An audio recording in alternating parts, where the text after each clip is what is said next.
So, I still don't have a dad joke. So, someone else has to have it. Mad is the funny one.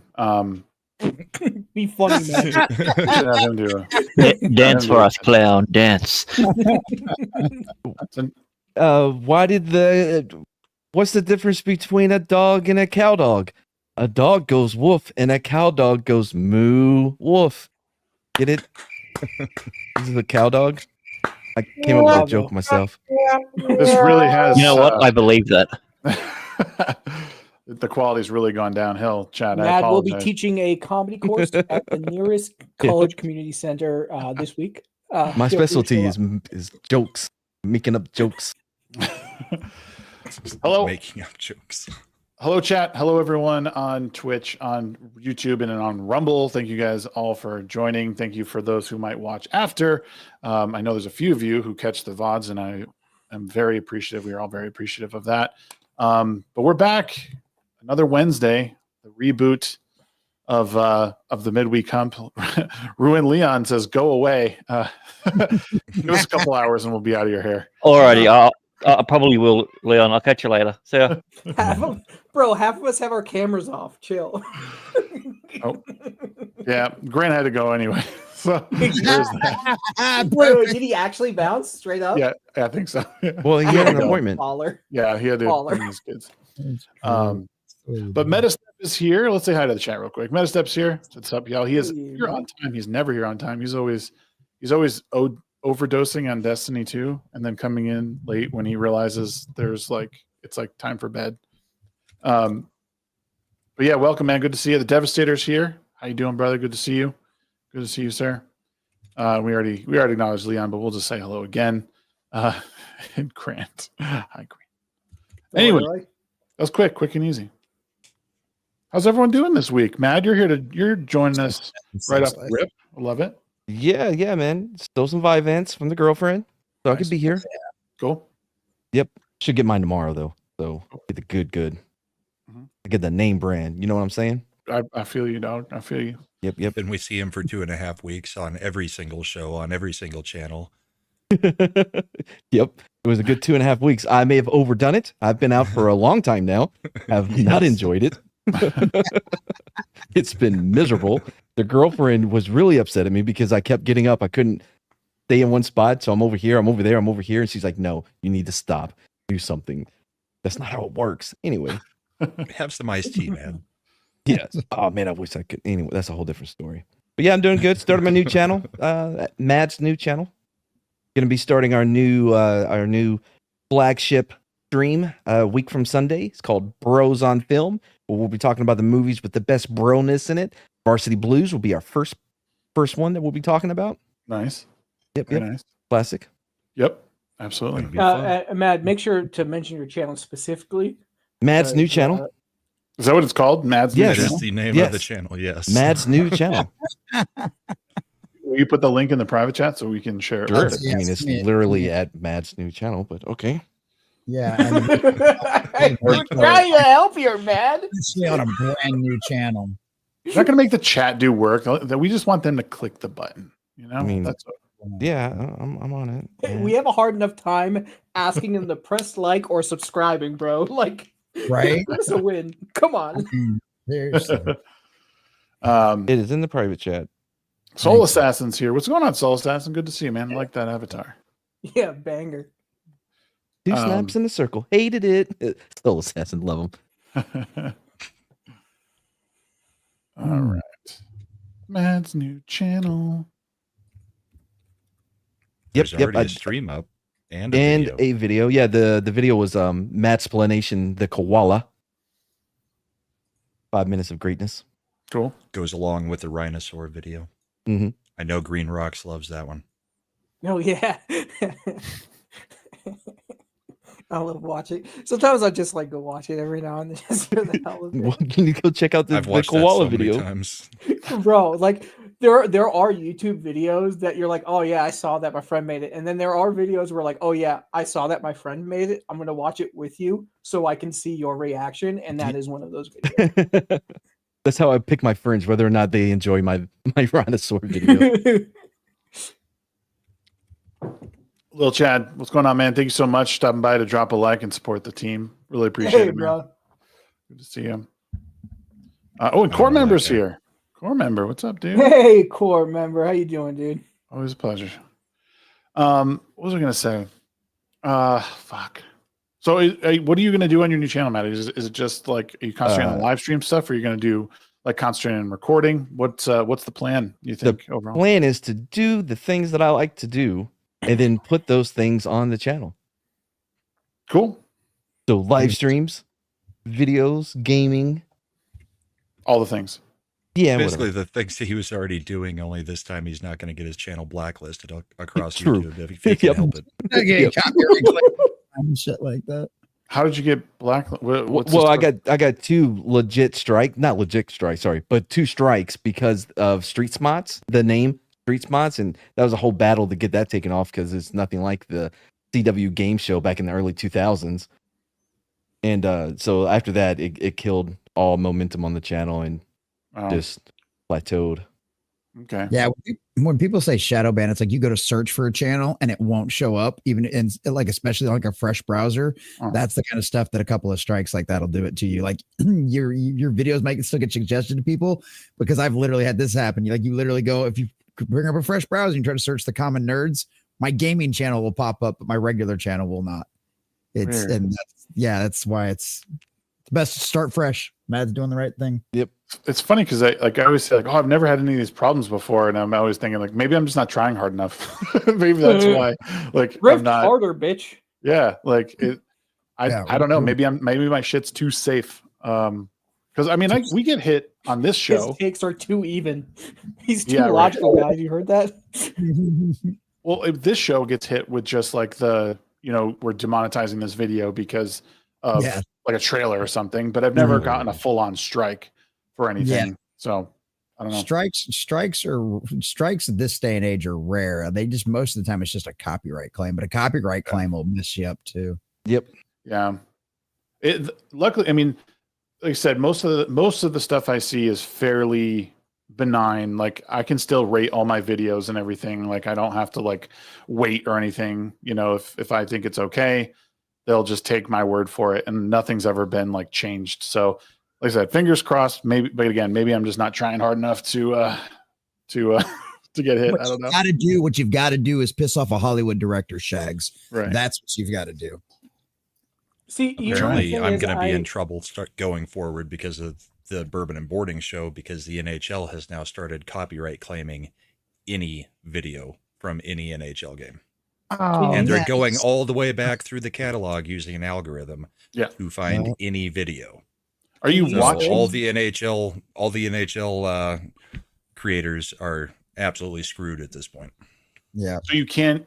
Well, I mean, usually sports events will say no unauthorized reproduction, blah blah blah of this is allowed. So I guess they're kind of right. It sucks though that everything, nothing seems to be fair use anymore. You can't. Yeah. That's the The- problem. The other part of it is I get all the clips from Twitter. Oh, Twitter, it's it's wild, wild west. You can clip anything you want basically out there, and you get no problem. So yeah. it's and YouTube is you- where we get screwed on it. Yeah. That's Have how any of you easy genuinely? the copyright system is to abuse. That's why. Whoops. I like Oh, this. that's a new button. Stop. I almost came on camera.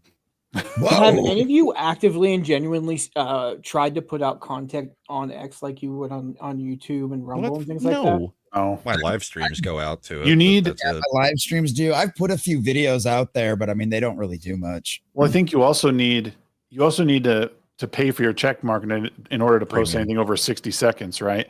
So Mhm. Well, I already You do know. that. I've had a check mark for a long time, so I have no idea. Yeah. Yeah. I don't pay for it anymore. I just don't. I don't know why I do, because I'm shadow banned like crazy. I see some of the funniest and best stuff on Twitter, and I get no attention for anything. I only still have it because you get in your bookmarks, you can create new folders. Yeah. So I can bookmark to politics, I can bookmark to memes, I can bookmark to hockey. And since I do shows on all different types of topics, it's much easier to have everything separated in the bookmarks than just all the bookmarks together. That is true. Yeah, that makes sense. Take I it don't from me, a little organization goes a long way. I got a hard drive full of assets that are unorganized, and it's a Oh, nightmare. I'm yeah. so unorganized. Are you kidding? I have multiple copies of the same shit across all hard drives. I don't know why. And I'll label shit like, I think I'm being smart. I'm like, the new video. And then I'll be like, the new absolute intro video. And then it'll be like, the definitive video. And I'm like, wait, which one came first? Was it definitive? Was it the, you know what I mean? The new? It's called version 1, version 2, version 3. It's not rocket science, Mad.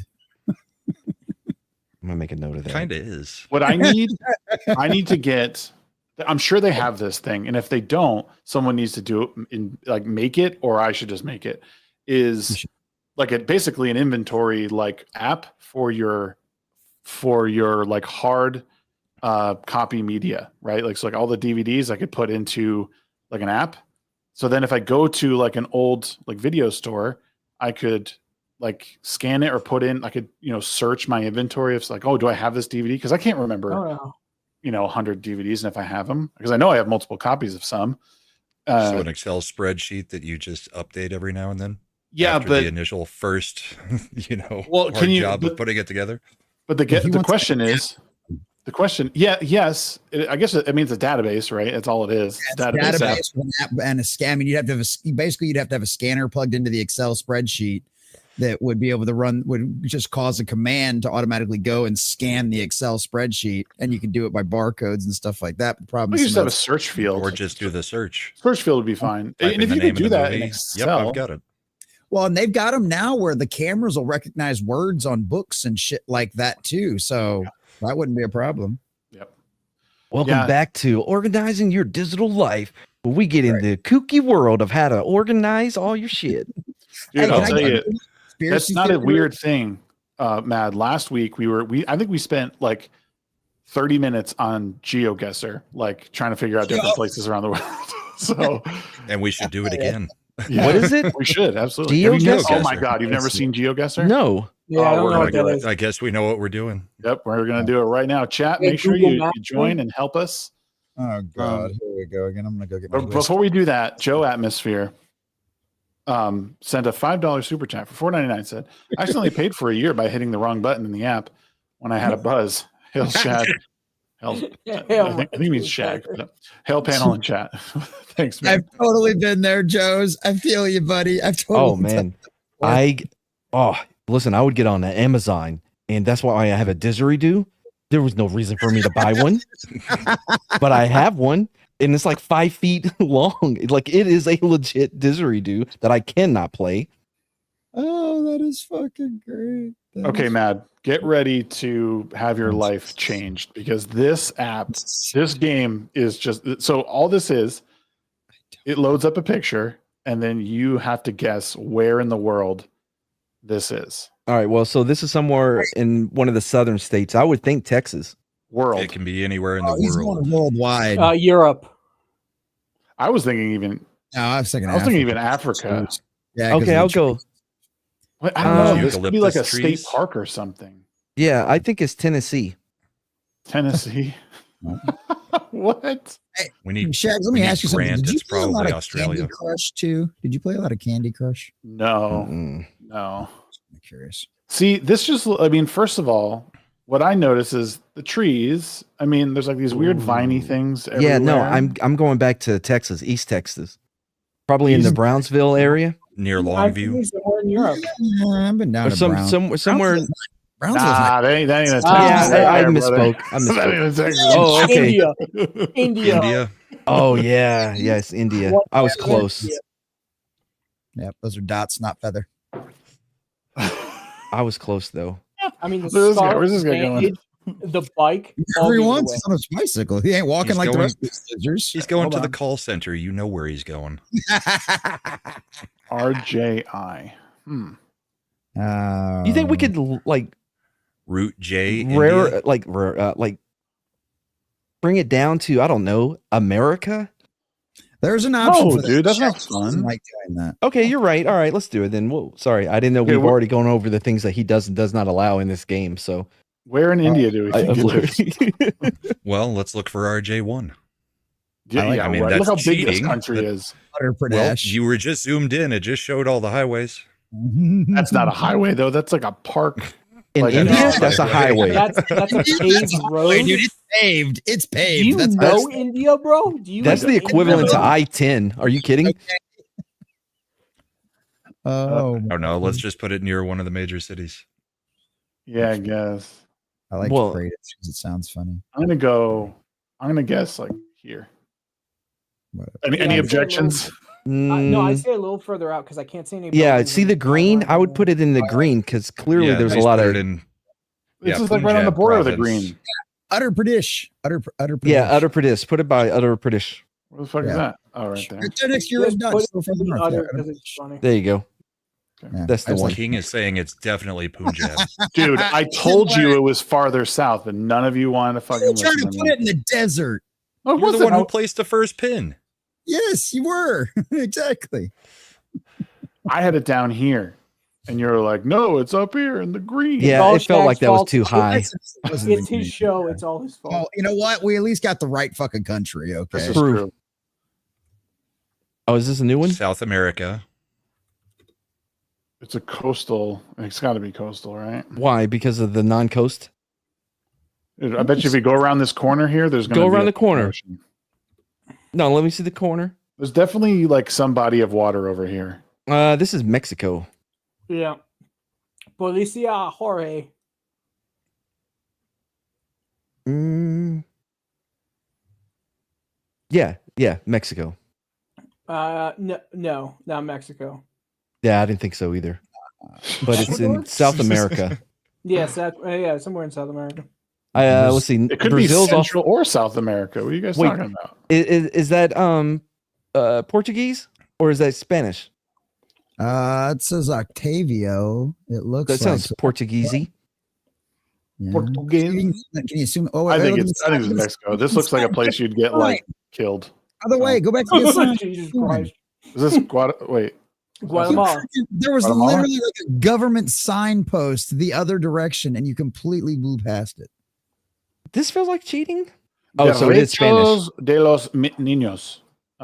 Where? What are you talking about? Spanish. Where was it? It's literally like you. It's not like, government, what's it's the sign right there. Is that a This church? is a or police something? station, I think. That's why. What's Yeah. that sign? Is that a church? What is that? Right there. It's probably a school. It's a school. and a police Escuela? It's a station school. and a something Okay, there else. you go. I think it's in Looks like it's a high school. Guatemala. Oh, it's a college prep school, I think.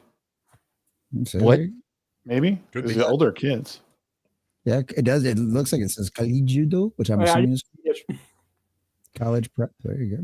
Well, it must be in a nicer place. It must be close to a city if they've got a college preparatory place. Guatemala. Maybe it's Colombia. It's That's true. Yeah, I think Mad's right. Guatemala. Guatemala. Yes. Mhm. Guatemala. Do they The speak? And it's word gonna on the be- side of that building was not Guatemala. You know. I didn't think so either, but I'll do it because Matt's a guest today. no. So Was it not Guatemala on the sign? I've been basing everything off of that. No. The side of the building did not say Guatemala. Oh, well then it's going to be in Mexico. It's going to be near Mexico City because of the mountains. Guana. Yeah, that's it. Guanajuato. Where? Right Wait, there. that- Guadalajara. Guadalajara. It also did not say Guadalajara. Yeah. Guadalajara. Guadalajara. Pretty close to that place. I don't know. I said we go back to the sign. There's a place called I like Chihuahua. guacamole though. Either way, Sam. Yeah, Chihuahua, Mexico. I know that one. Chihuahua. It's going to be That's somewhere fine, near we'll use Mexico it. City because of the mountains and shit. Look at all that nice coast and beach line. you Or could have. it's Yeah, next week's- Colombia or See, I think it's closer to. I just think it's closer to water. I don't know why I'm thinking this just looks like there's water over here somewhere. I could be, I don't know. It looks Something more about the inland, clouds is making you Yeah, it's think. something about the clouds. yeah. That's Maybe it's the just kind a of- nice day in the middle of that's Mexico. It could be that too. Fairly rugged mountain area though. Right, like Mexico has. Yeah, in a few spots. Or Peru. It's definitely. I wouldn't say Peru. Speak Spanish. But they Okay, speak- let's just do. Okay, we'll just do like. Yeah, that feels about right. Fuck it. Okay. See what happens.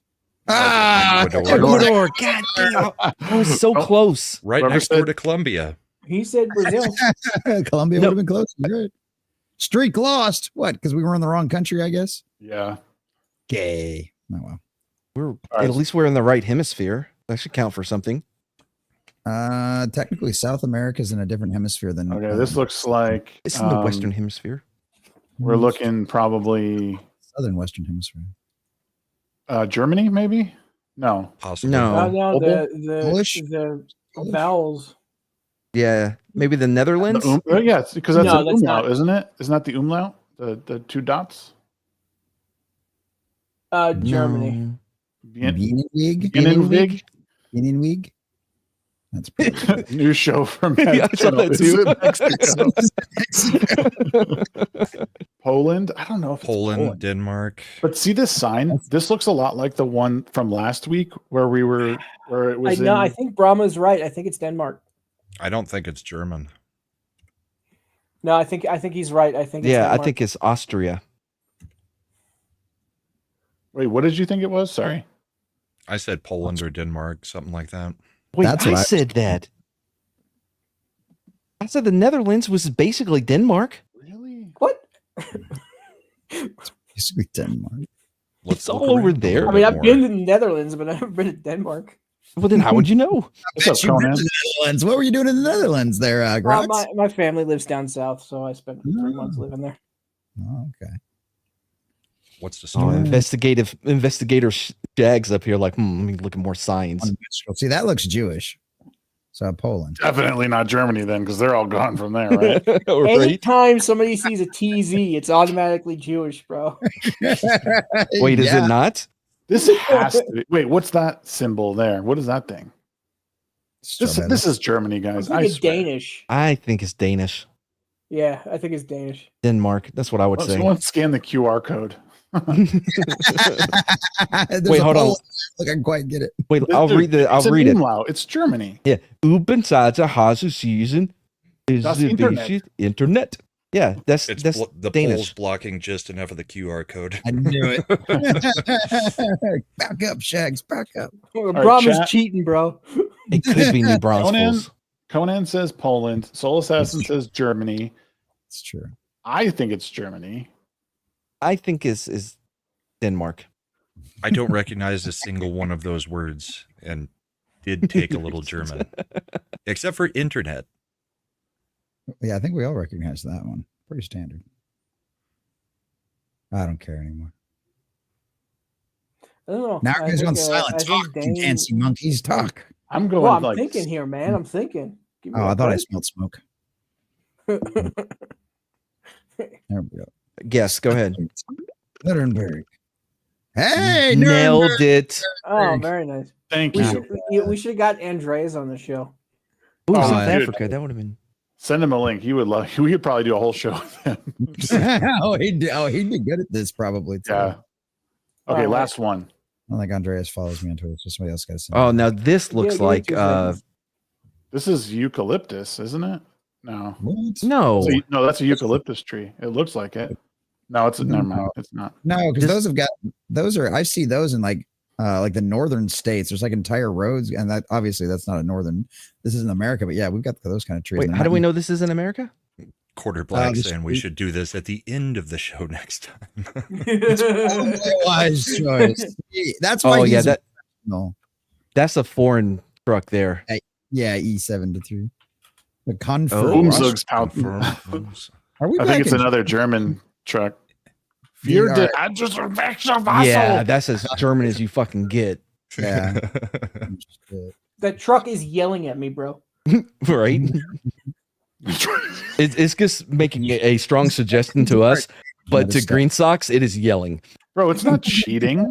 Meta, get out of here. You're supposed called to be using your using brain. all the clues you can get from. Yeah, bro. Play Oh, Mrs. San Batman Diego. Oh, what? It was detective skills Ukraine? happening? Really? That was the least Ukrainian thing I've ever seen. Where were the bombs and the right. There should have been like a bunch of blown up roadways. none of those trees were on fire? Okay, I didn't see any Russian soldiers. Shag, my dude, I gotta skedaddle. you're out of here. Okay, man. Yeah, Thank you for hanging out. I sent Andres the link though, so just All right, cool. Okay, Yeah. in case he shows up, I'm gonna drop shit. I'm gonna drop rocks. YouTube. it's okay. Listen, he sends me a message in the middle of the day. Yo, come on, bro. It's like 1:30 here, and I'm like, bro, I'm in the middle of work, dude. So I call him on break, and I'll call you in 15 minutes, and then I call him on the ride home. It's fucking funny as shit. So yeah, I was on one of his shows today. It was really cool. We had a conversation about what makes sentience with AI. Oh, Jesus. Oh, shit. So it was a pretty good conversation. Self-aware? Huh? When it becomes self-aware. But yeah, so go check out my YouTube channel, go check out my Twitter, go check out the Legion of Memers Twitter, where I tweet out, like, and reshare all the memes. So enjoy, and thanks for having me on. I will try and make more time for you guys, but Brahma will hang out soon. I will see you guys Right. later. Good night, Okay. everybody. Let See him you, in. man. Rocks. Quarter black is Welcome right. to the Midweek Hump Reboot, where the original members all leave within the first 30 minutes of the show. That's why I should have been an original member. No, All right, Matt will be leaving soon too, so don't worry, guys. Um, Well, maybe now I don't want to. So, okay, here's let's just get into something real quick. Oh, I had another thing for us. Oh, okay, what is it? Balmer. oh, 21 Texas towns outsiders can't pronounce. Yep. I love that. All right. So this is number 21. Balmora.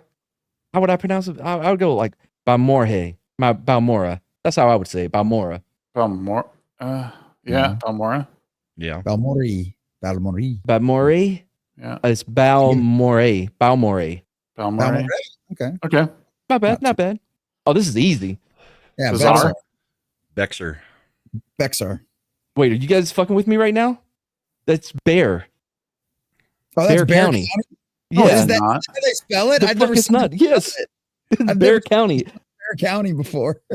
No, I've heard of Bexar. There actually is a Bexar. Yeah, but the official pronunciation is Bear County. I hate Texans already. Bullshit. Bitch, you're just jealous. Fuck off. You see anything that begins with B in Texas, you're screwed, I guess. This is Buddha. just Buddha. Yeah, that's true. What did you say, Shags? I said butter. It's not a Buda. butter dish. I'd rather go to butter. Bayuda. That's Buda. all right. Here we go. Oh, I had family here. Oh, Burnett. Burnett. Yeah, Burnett. That's easy. Yeah, that's Right? easy. Yeah, pretty easy. All right. Kiro. Yep, Hero. This isn't fair. Quero. Yeah. Quero. Quero. Apparently, yeah. Apparently, it's Yeah, Quero. Can I have some Quero with my queso? Dumbass. That's Dumas. Yes, it is. Dumas. yep. I'm a butter yo Dumas. bread. It's Dumas. Dumas. Dumas. Dumas. Dumas niche. Mm. Groin. Rune. I think it's just green. That's what I would say. Green? That wouldn't surprise me if it's green. Yeah, it's green. Green. Green. Get this off my screen. No way. We're so I'm far doing that in. anymore. That's fucking great. How about this last one? It's Iran. Yes, Iran. It's Iran. Okay. Oh my god. I feel so It's deceived. pronounced- Irani. Wait, Iki. did you see how it's actually pronounced? Iran. Iranine. Iran. Iranine. Iranine. That's stupid. Ironine. Oh, that's dumb. This one's easy. Leaky. Yes, it has to just be leaky, right? That's okay. Leaky. Yeah, leaky. Yeah. That's a Oh, it's lake. actually But it's pronounced actually Lake. pronounced Lake. Lakey. Lake. That's dumb. I know this one. Lano? Lano. Ano. No, this is Lano, right? Is it? Oh my Yeah, god. the L Lano. silent? Oh, it is Lano. Okay. I thought the double L's might be silent. I can't with retards. Manor. Manor. Yeah, Manor. Manor. Yeah, Manor. Manor. Manor. Maine. Maine. Manor, Texas. McQueenie. Come on. McWeenie. Yeah, Mick- McQueenie. McWeenie is how it's going to be pronounced. McQueenie. Or are you Indian all of a sudden? No, it's it's McQueenie. McQueenie. McQueenie. Okay. And it's Mexia. McDonald's. Azia? No, Mexia. it's Mara. Isn't that how you say the other fucking word? Because of Bear County. Yeah. It's Mia. It's So they don't pronounce it is Mahia. in Mahia. Mahia.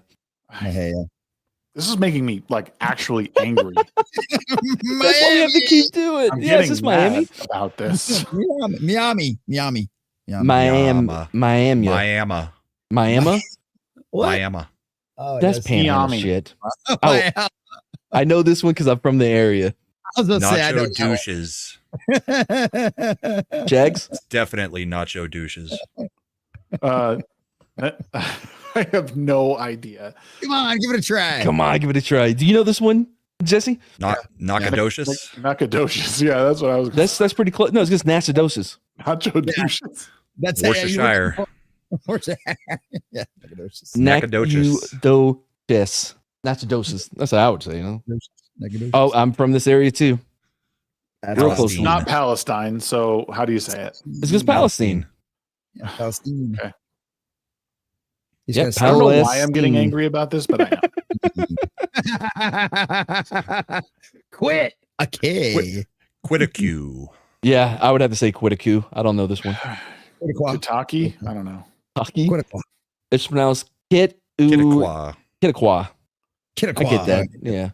Yeah, that makes sense. Oh, I know Hated this. it. I'm not too far from that one. Refugio.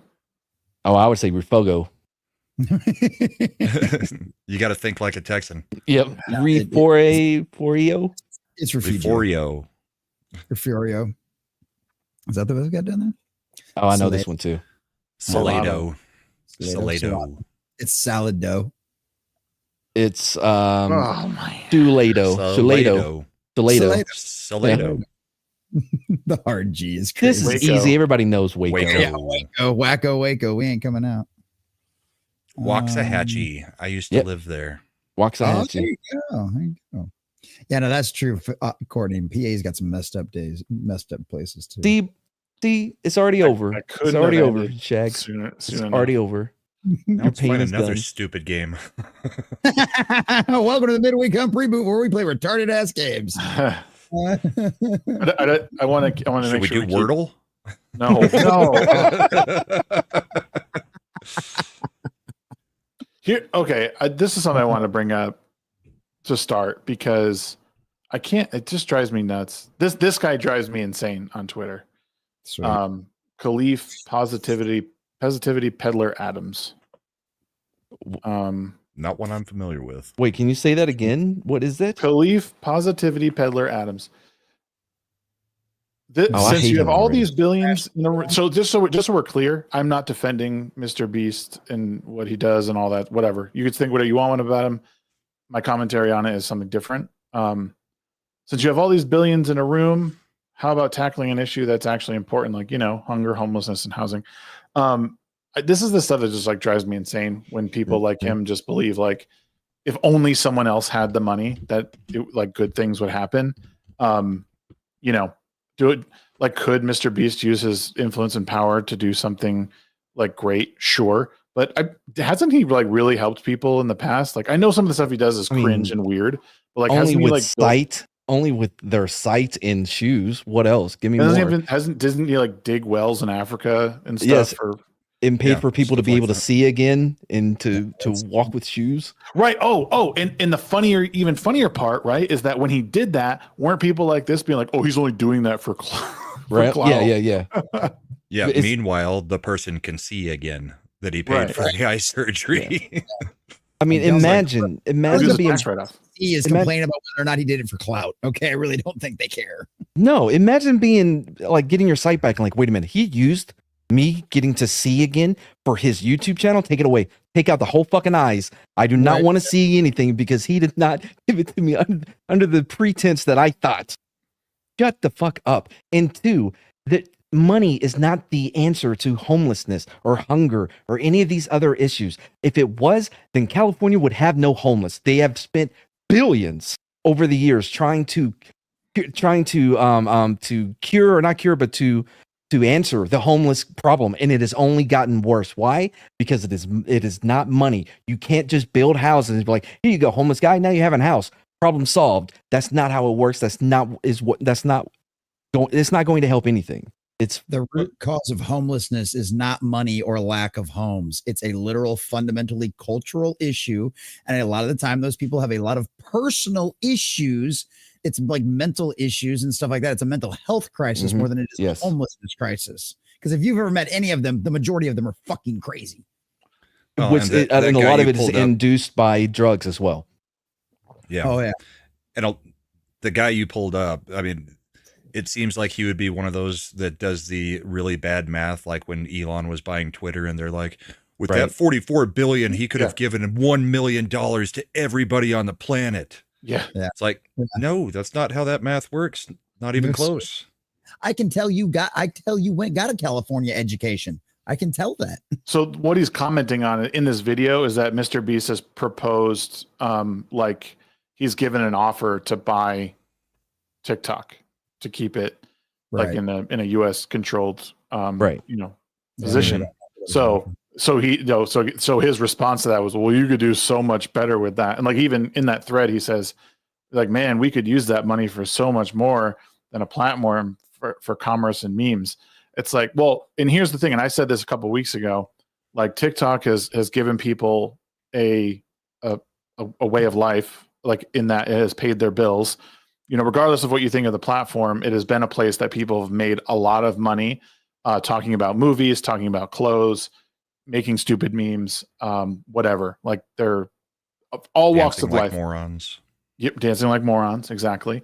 So again, like it's not entirely bad. Like nobody wants, people spying on you, but we allow certain amounts of that anyway with the technology we keep in our pocket. I said on one of my conversations that a lot of people complaining about it are just hypocrites anyway, because no one's giving up their cell phone tomorrow. No one's giving up their Facebook. It's funny. I remembered something because I don't know why. Because apparently TikTok's prepping to shut down on Sunday unless the Supreme Court intervenes. But there was one of the other things I meant to bring this up when I forgot to bring this up when we were having that conversation with Flawedzilla. There are actual reports, like news reports from the Chinese government, because the Chinese government has police stations in the United States. If you weren't aware, the Chinese Communist Party has police stations in the United States, and they actually arrested Chinese journalists in the United States, and they used TikTok to track their geolocation because they were reporting on news in the United States. And the Chinese Communist Party actually used the geolocation service, even though the geolocation services were turned off. It didn't matter, and they used it to arrest their own people in the United States. So I mean, there's a big problem with, it's not even an exclusively like Chinese issue. Like, yes, like it's not good when people, like when your location services are turned off, but they're still accessing it. That's not good, right? I'm not defending that, but there's just a big problem overall with these tech giants, more specifically social media companies or these, that are always accessing your private data. I actually saw a video today that talks about how Facebook Messenger is actually the very biggest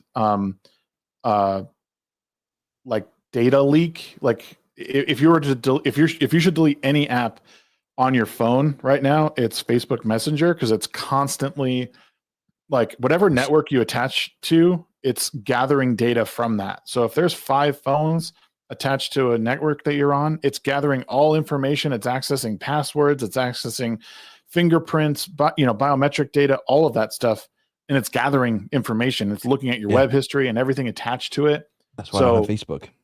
But now there's going to be community notes. Yeah. They Well, but would. it's also funny too, because people are saying like, oh, Mark Zuckerberg is based now for saying what he said about free speech, and it's like No. he might be. Everyone turns the corner eventually. I'm not going to like take that away from anyone, but like these are one of the things you got to look at. Is like, but he Do you still has believe he would Facebook be Messenger. making these changes if Yeah. Kamala Harris had won the presidency?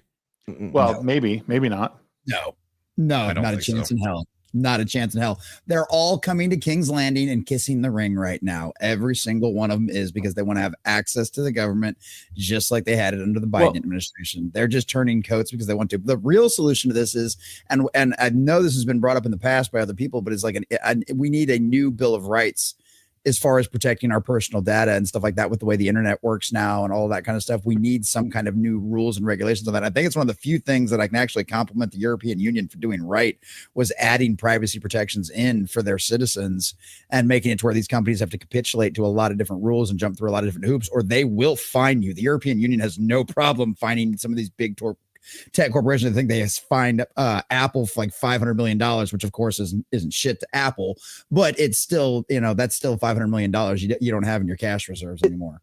Well, back to Zuckerberg, which I don't want to defend him, even though I thought the movie was good. Yeah.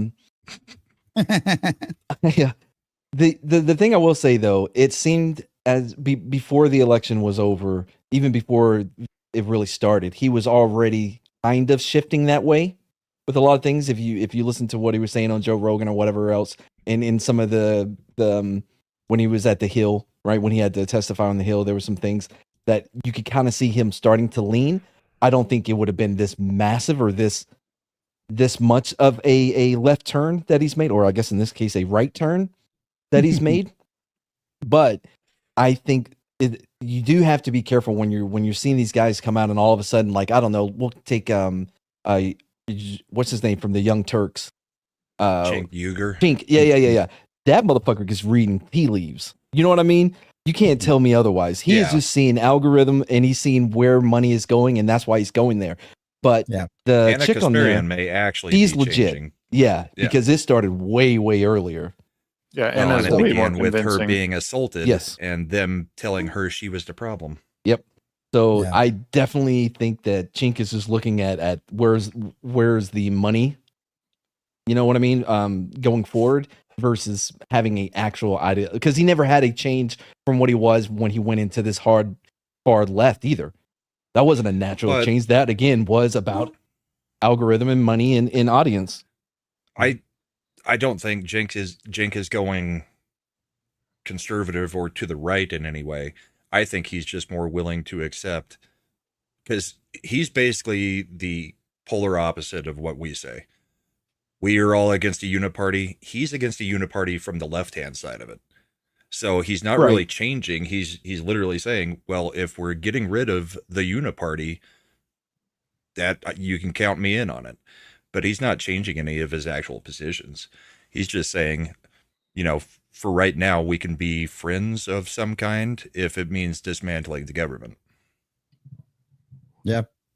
And I mean, that's just one of those things. It's like for two different reasons. And we're going to see a lot of those we're going to see a lot of people, like, we definitely have to take everybody kind of with a grain of salt if we're seeing people start to change their colors all of a sudden, because it's like, that's the only reason you see these major corporations shifting and stuff like that. It's not because a lot of the people change their ideology. It's because guess what? They ran out of somebody else's money, and they see the culture is changing. They see the culture is shifting. The tides have turned, things are making, we're seeing major shifts in a lot of different spheres. And it's because of what, the audiences have tuned out. It's the people that have made the change. It's always that way. This has come from the ground up, and it's now reached the top, and they can't deny it anymore. We're not just a bunch of crazy screaming loser nerd internet, whatever right-wing nut job crazy folks on the internet with our little channels and our little voices and stuff like that. No, guess what, bitch? We took your fucking crown and smashed your face in it, and now you can't deny it anymore, because guess who's going to be in the White House come Monday?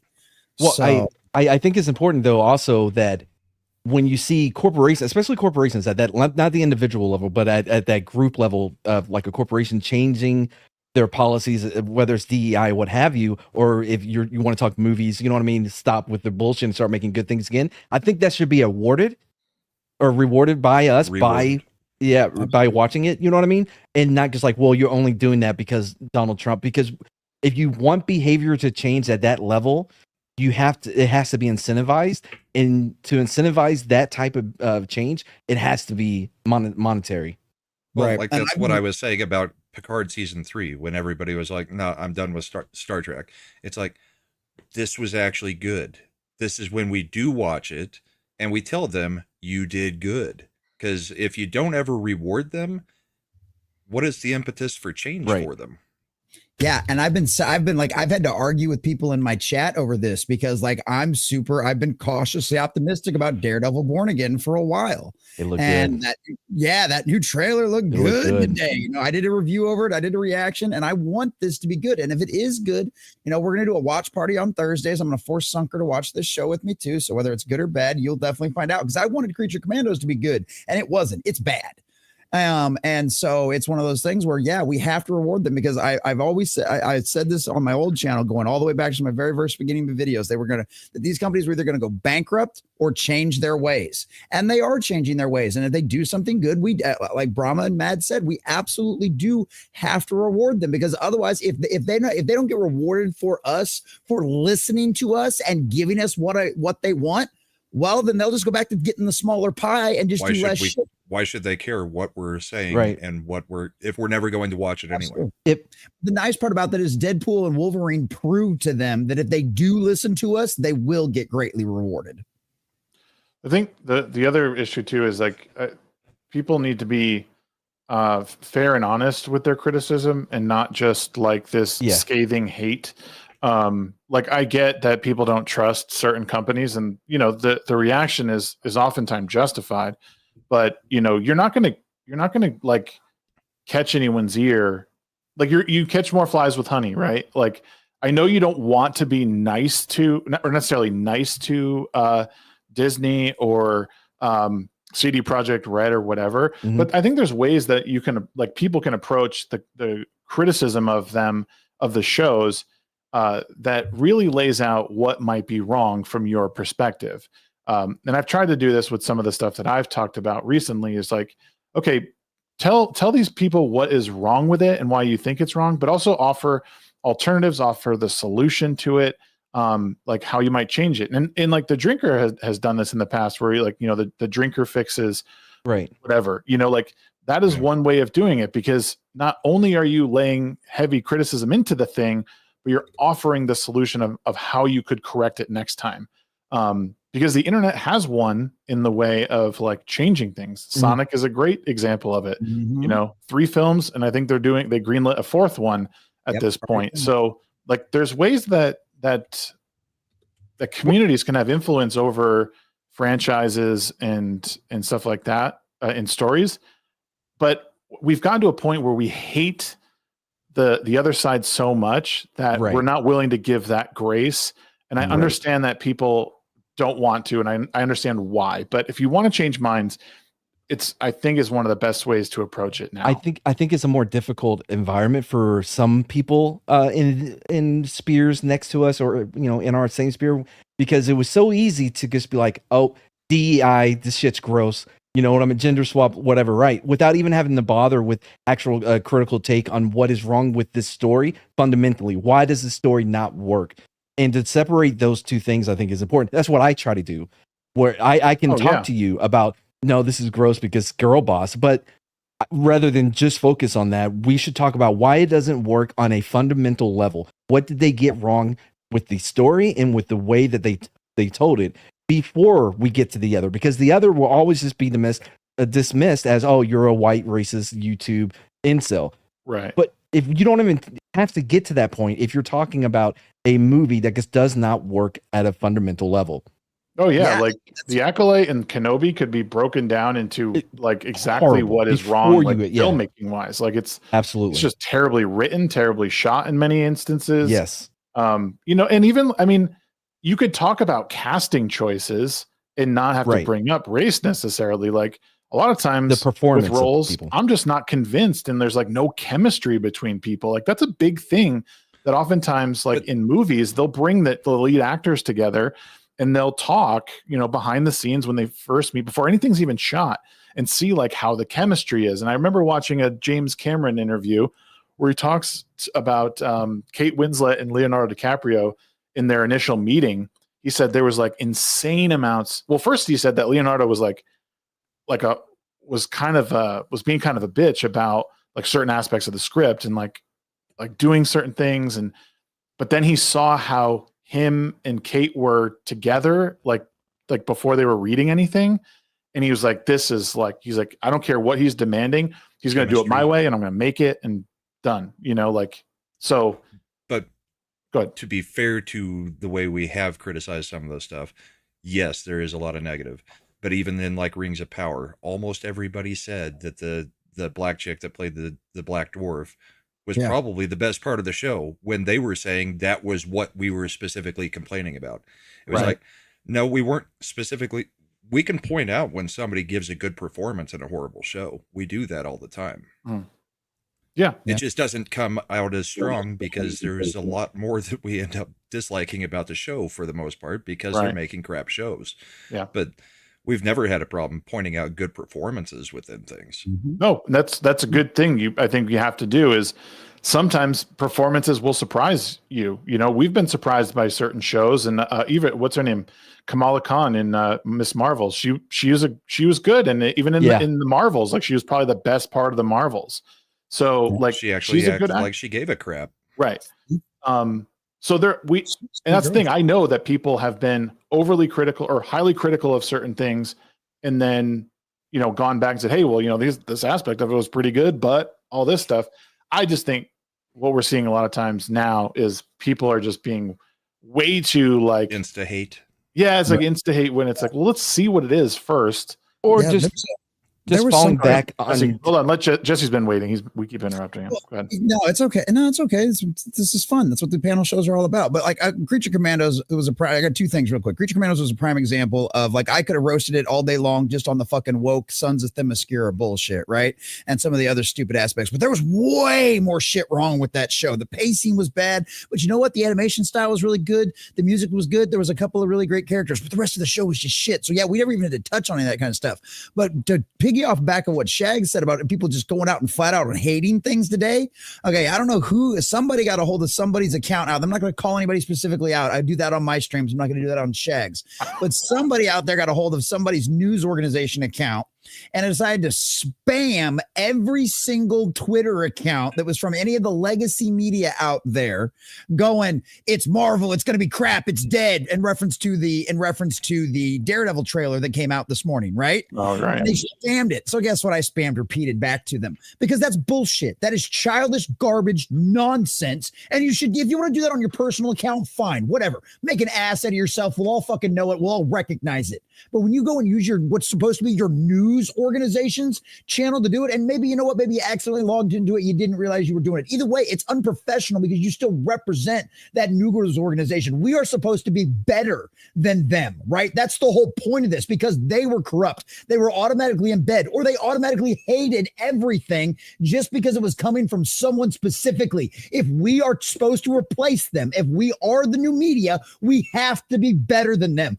Otherwise, it's just the cycle of one revolutionary psychopath taken over after the next one. We cannot be like that. We have to have better integrity. We have to be honest about things, which is, like I said, it's one of the reasons why I've been reviewing things, because I want to be honest about them. People are like, why are you watching this? Why are you reviewing it? Because if we don't, then the only people that will keep doing it is the legacy media. And then no one will hear an honest truth about any of this kind of stuff. We have to be responsible. We have to be better than what we are replacing. Otherwise, we will be no better than them. Jesse, stop yelling at me. Pattern recognition is real. It is Devastator, but don't get caught in this like negative spiral of like, well, they made a shitty thing, so everything they come out with is shitty, and there's a woman in the trailer, so it's shitty.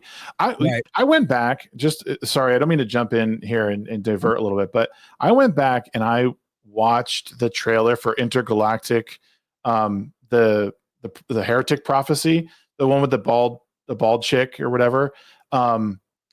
Like my real take on that is I'm actually kind of pumped for it. I thought the Porsche like product placement was cringe. Like I thought, like, oh wait, this is supposed to be in the very distant future. Why is Porsche here? I mean, I know why. Like they got money for it, whatever. But like the trailer was well done. There wasn't anything in there that like made me think, oh, I'm being talked down to. There was like some memeable moments where she's drinking her soda or whatever. Like that's very intentional. I thought the spot like I like that retro, like futuristic thing where like there's like the jukebox thing.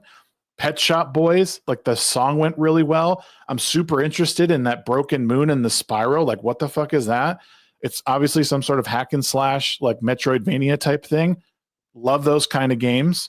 Like, Oh, this is a game? yeah, it's a game. Yeah, So- that's- yeah. This whole time I've been like, I have no idea what you're talking about. Me Yeah, either. I mean, we could play the trailer. I mean, but like it's For a while. but it's one of those things where everybody is jumping on it. Like, oh, look, there's this bald black chick. Like, it's woke. She's black. ugly. She's not ugly. Like, whatever. But again, it's super lucrative for people to do this. And it's made by I Naughty think Dog. it was. What? I think it was. I think we're at a point now where people are going to start looking at more than it's gross because it's DEI or it has a DEI lead to it. I think that can only get you so far, and I think that bubble is about to burst. I just wanted about the trailer because we were talking Daredevil earlier. The trailer for the new Captain America movie without Captain America, Captain Falcon, right? Yeah, I thought it was a well-made trailer. The difference, though, was when you're watching it, the context of what's happening inside of that trailer looks like shit. You can see through the tickings, the way they did the split screens and the transitions between, because all of it was a very, very well-made trailer, but it didn't do enough to hide the shit you could see in it. Now, the Daredevil trailer wasn't as flashy. The Captain America trailer. Oh, Captain America. I thought you were talking about Daredevil being like No. Daredevil. Yes, I well, never that's what heard I'm you saying. say Captain America. And then right before you asked, I said, now when it comes to the Daredevil trailer, it was Okay. a lot more basic in what the trailer, how the trailer was made, because it relied on the context of what you were seeing, which is the reason why I can get excited about that. And utterly just, I am not looking forward to the Captain America movie whatsoever. Daredevil has some amazing sound design, right? Because like you have to, he's deaf, and that's what he's going off of. Is like, so it's part of the thing, right? It's like the sound design's awesome. Like you hear, I'm sorry, not deaf. He's blind. Sorry, but hearing. Sorry, guys. Echo. I'm not Echo. stupid. Echo. I'm not His stupid. eyes are deaf. His eyes are His eyes are deaf. fucking Anyway. shit. Daredevil, that's the deaf one, right? He's Sorry. mute too, ain't he? I meant to say blind. Anyway, He's because visually, he's Anyway. visually blind, deaf. Yeah, visually. so, but like that trailer has like, what the hell am I totally lost my train of thought now. You were talking about the sound design. Oh yeah, the sound design of the trailer is awesome. Like I'm sure in the show, like I mean, you can hear like knuckles cracking, like just the big thumps, and like everything about that is well paced. It like it pulls you in. It gives you just amount. Like here's Kingpin. Here's Matt Murdock. They're standing across from each other.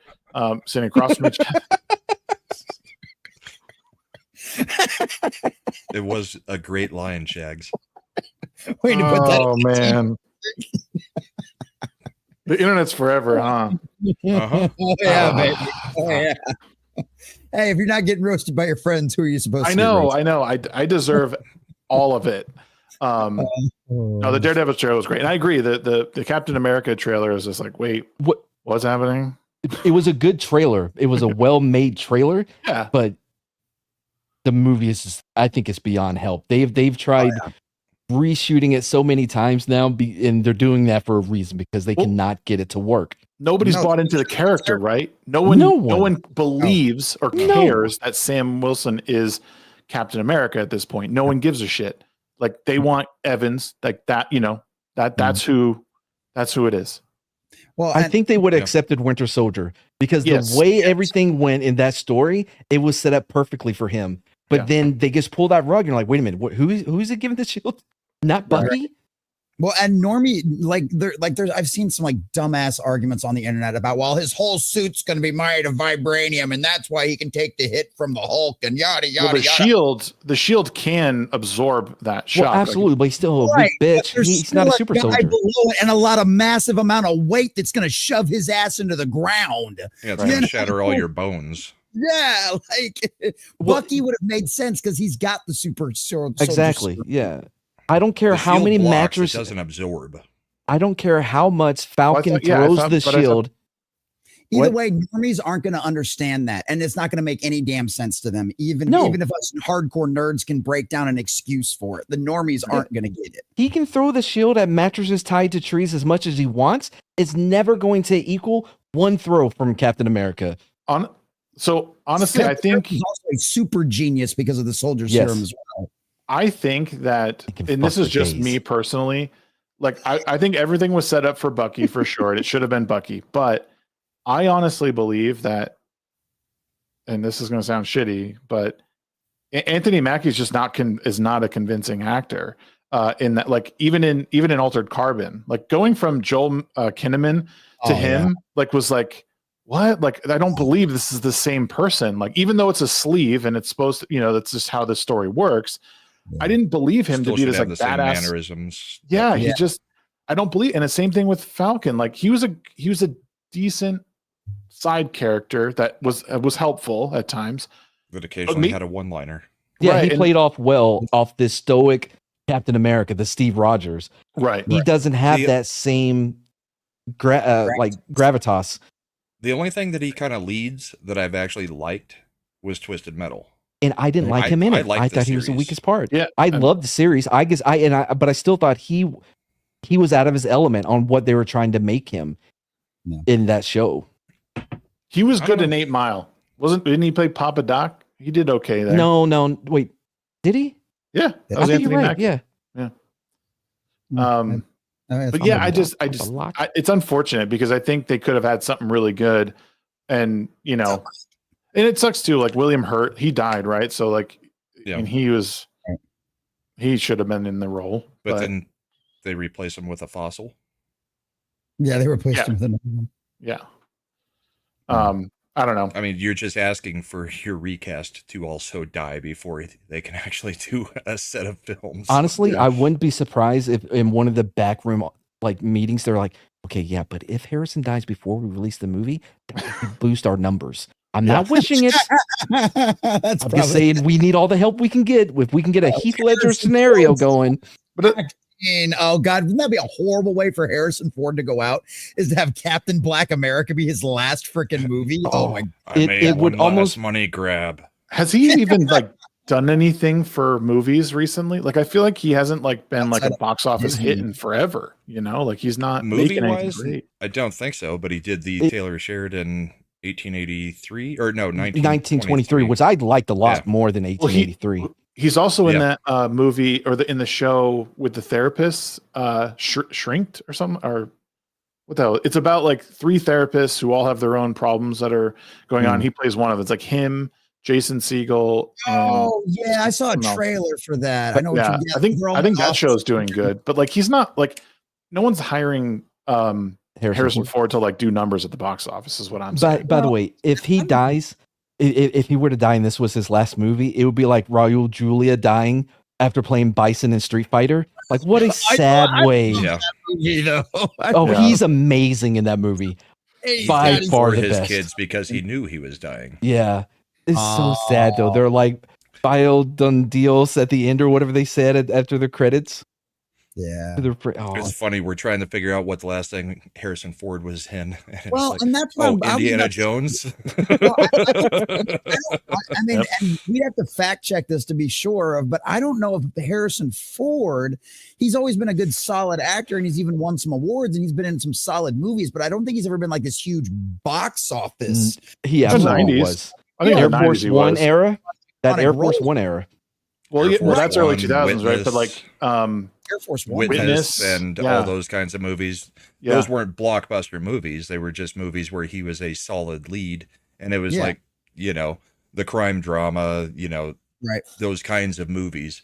The Fugitive Fugitive. Soul Assassin just said The Fugitive also. Yeah. He was fantastic in that. That was Yeah, like that. probably- Those like 10 years, like surrounding that. Like I think he was like one of the go-to guys. Indiana Jones, like the early trilogy, obviously. Like I I mean, think he's just played so many iconic roles. That's why we just kind of naturally elevate him higher. But I guarantee you, if you actually like put his box office against some other bigger stars that we'd all know the names of, he's probably not up there. yeah, he's, Oh, I don't doubt that. I think he's just he was in a lot of movies that none of them were just absolute duds for a long time. That's yeah. true. That's true. A lot of solid Um, stuff. Tell like Crystal Skull. Yeah. Yeah, right around. Well, I then, mean, it now was done. looking back at it after what we just had, yeah, it was a fucking. It was a 9 out of 10 for me. Yeah, Crystal Comparative. Skull was a masterpiece compared to Dial of Dysentery. Yeah. he was batting like 985. I don't know. Like when I saw that Change. movie, I just like I like sat in the theater and I was like, what, who thought that this was like a good idea? Like even on a page, I could be like, no, like I think like one of the best parts of Indiana Jones was always like how grounded it was, even though like there were aspects of it obviously that were supernatural that played with the Ark of the idea Covenant. of like ripping someone's heart out and it being live. Well, they Ark went of with the Covenant. religious artifacts for Right. everything. Yeah. So Right. you had Judaism with the Ark of the Covenant. Right. You had a whole bunch of Yeah, cults. religions, The Holy Grail. and cults, and paganism. The Holy Grail, and yeah. Temple of And then- Doom, and then you had Christianity, the Holy Grail. Even though that is not an actual thing in Christianity either. So Right. Well, like it's just, but like all that stuff. they got away from religious artifacts. They could have stayed there. Instead, they went interdimensional beings. Well, yeah, Yeah, which- because before that, it was almost like is it real? Is it all real or is it not? Is it just science, like magic we don't understand? You know what Yeah. is science or whatever? There was always a little bit of ambiguity to whether or not all of it was was real. But then you're like aliens, like, oh, okay, well, fuck it then. We're Yeah. here. Yeah. Like God Sorry, forbid- Shags. I interrupted a couple times. No, it's but that's what I mean. Like the Crystal Skull, like someone like I guess you could read that script and be like, oh, that might work. But as soon as someone brought that prop in, I would have been like, no, we're not making this movie. That looks ridiculous. Or like, don't ever show it. You know, like don't like again. There's like almost a line that all of us are willing to walk, Mhm. right? Like, and as soon as you hop that line and that giant like alien crystal skull, everyone looked at that and was like, fuck this, along with every multitude of other things. But like even that is just like, oh my God, what? And then going back in time and that whole I was just like, what is why did you do this? Yeah. Like I don't even though- mind them de-aging him. That whatever. Even though it was sometimes works. supernatural in the first three movies, it was grounded in Right. religious mythology Yeah. rather than let's just go kooky with everything. Right. I mean, there are enough people that believe in most of those religions that they're fine with, some supernatural in there. Somebody mentioned the Spear of Christ. The Spear of Destiny could have been one that they did. oh, that would have been so I mean, cool. They could have gone to any of the other religions. I mean, there was lots of historical, religious mythology they could have gone with. He could have found a Instead, they hat go with underneath a aliens. tree. done Santa Claus. No, a hat underneath a tree, and there was tablets, and he puts it in the hat, and he looks through a screw, and he's like, "Oh, That would Jesus came actually to be kinda America." cool. That Oh, would if they be did cool. a Joseph, If he Yeah, found Joseph the Smith thing. Joseph Smith Oh, tablets. shit, I didn't Tablets? even get the Dude. reference. That shows you how much I know about Mormon. That would be kind of cool though. Like that's what I mean. Is like there's ways of carrying on this franchise that would like make sense. And again, even the whole passing of the torch thing and like Shia LaBeouf, I think was just a bad bet, right? Like he was hot at the time, right. like as an actor. I like him too, though. At the time. No, and honestly, dude, I think he's one of the best actors out there. I mean, he's Yeah, crazy he as shit. commits. He's got range.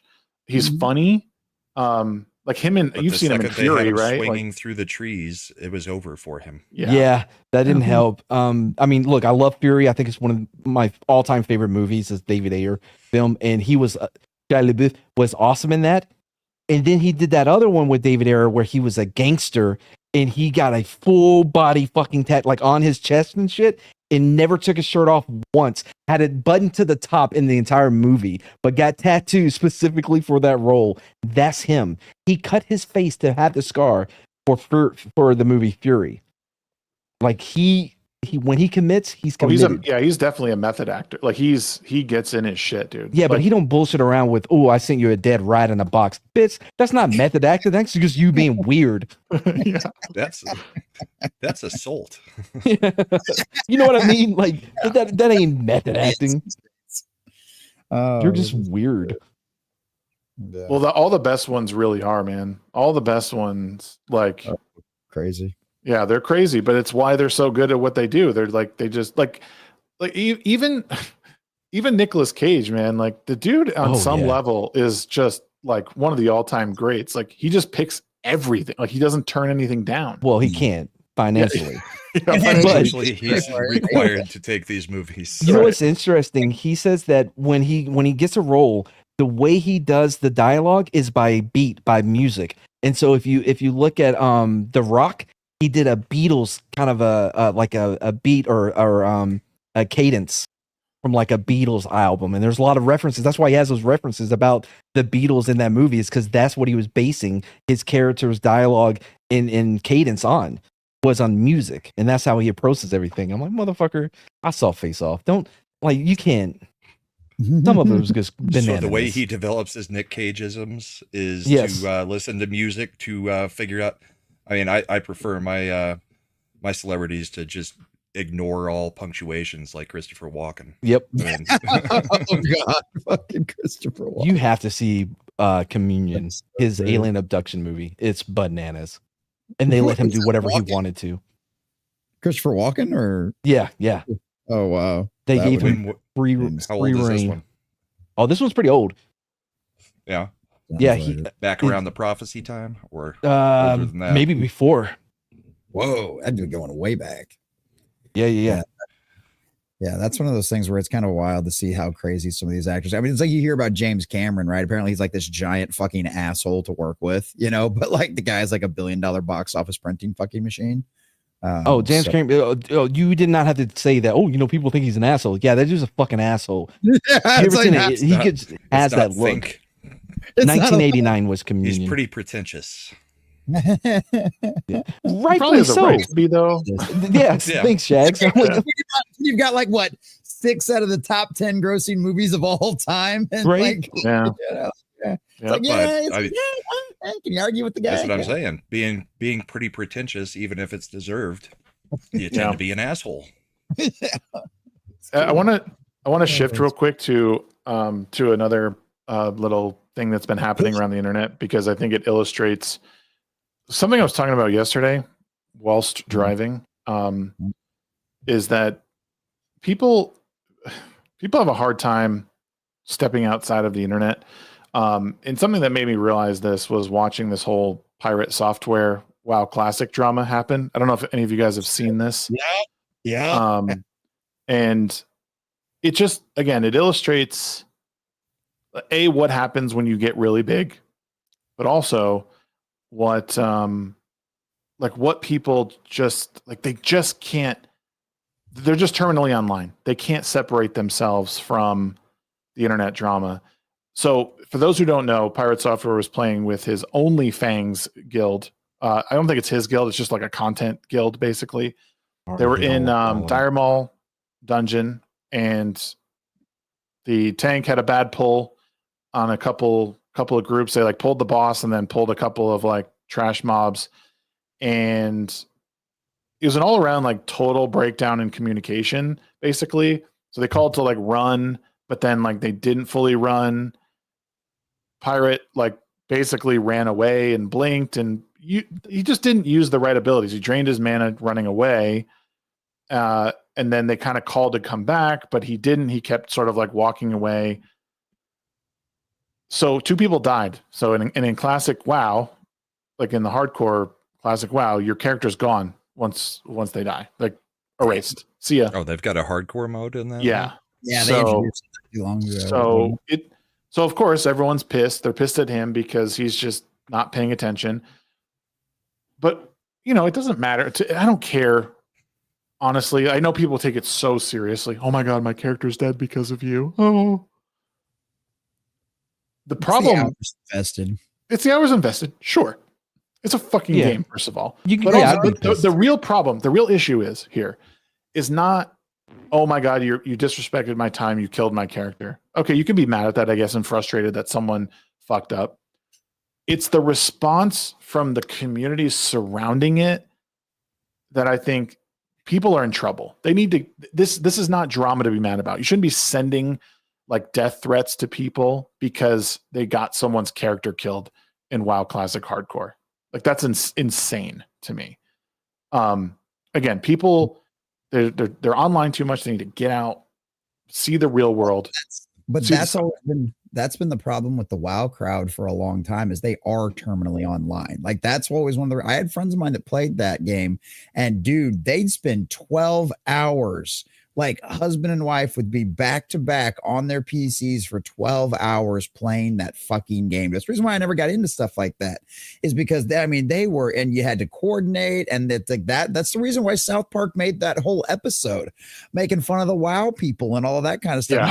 Toilet, because like it's no bullshit. They are like that. When you want to talk about sweaties in game, like WoW is like the OG sweaties, and I'm sure there's probably some other game out there that whatever. Like, they're the ones that like culturally like defined like what it meant to be a sweaty and like get it into the zeitgeist. Because I mean those were the ones that you heard like the stories back in the day, like some kid was dead at his computer, could be playing WoW for 72 hours or some shit. Now you hear about the Koreans in cafes and shit like that, but like that's where a lot of that stuff came from. Those people, that's a whole level different of fucking hardcore, because those people will spend 40 hours, they will put 40 hours into a character.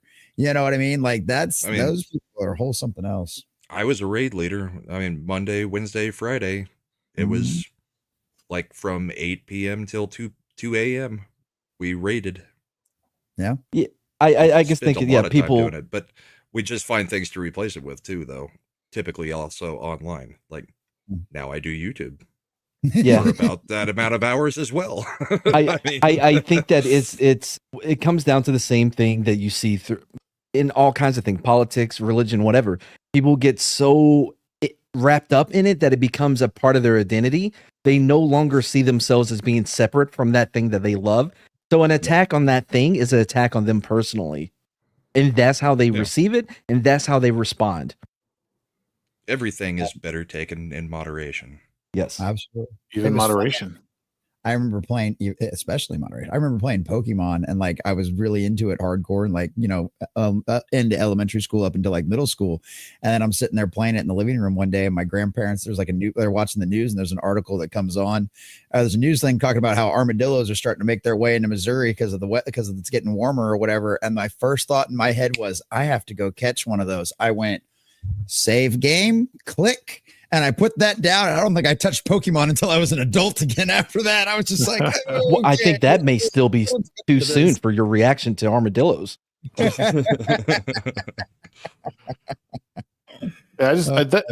whole stories, like watching it unfold, like the whole thing unfold over the last like 2 days or whatever it's just been really factor of that too. What's that? Wasn't Pirate Software wasn't there an Asmongold factor into that as well? Yeah, I think he was making comments on it too. So one of the conversation with Asmongold like online, and like people are like fucking going nuts, so psycho on him about just talking to Asmongold too. Well, Pirate Software's like biggest criticism was the fact that everyone was engagement farming it, and like a lot of it was like people he was in the guild with, and they were like just using like creating hateful content against him because he made a mistake. And at first, I don't think he quite owned up to it, but it shortly after, I think he did. Like, again, there was mistakes made by everybody, like calling to run, then not, and then kind of running. Like when you watch when you watch everything back with like time and like a calm head, like he definitely ran too fast. In the heat of the moment, when you're trying to save your character, like. It made sense what he was doing. And not only that, but you could tell he's like reading his chat and paying attention to what's going on in his stream.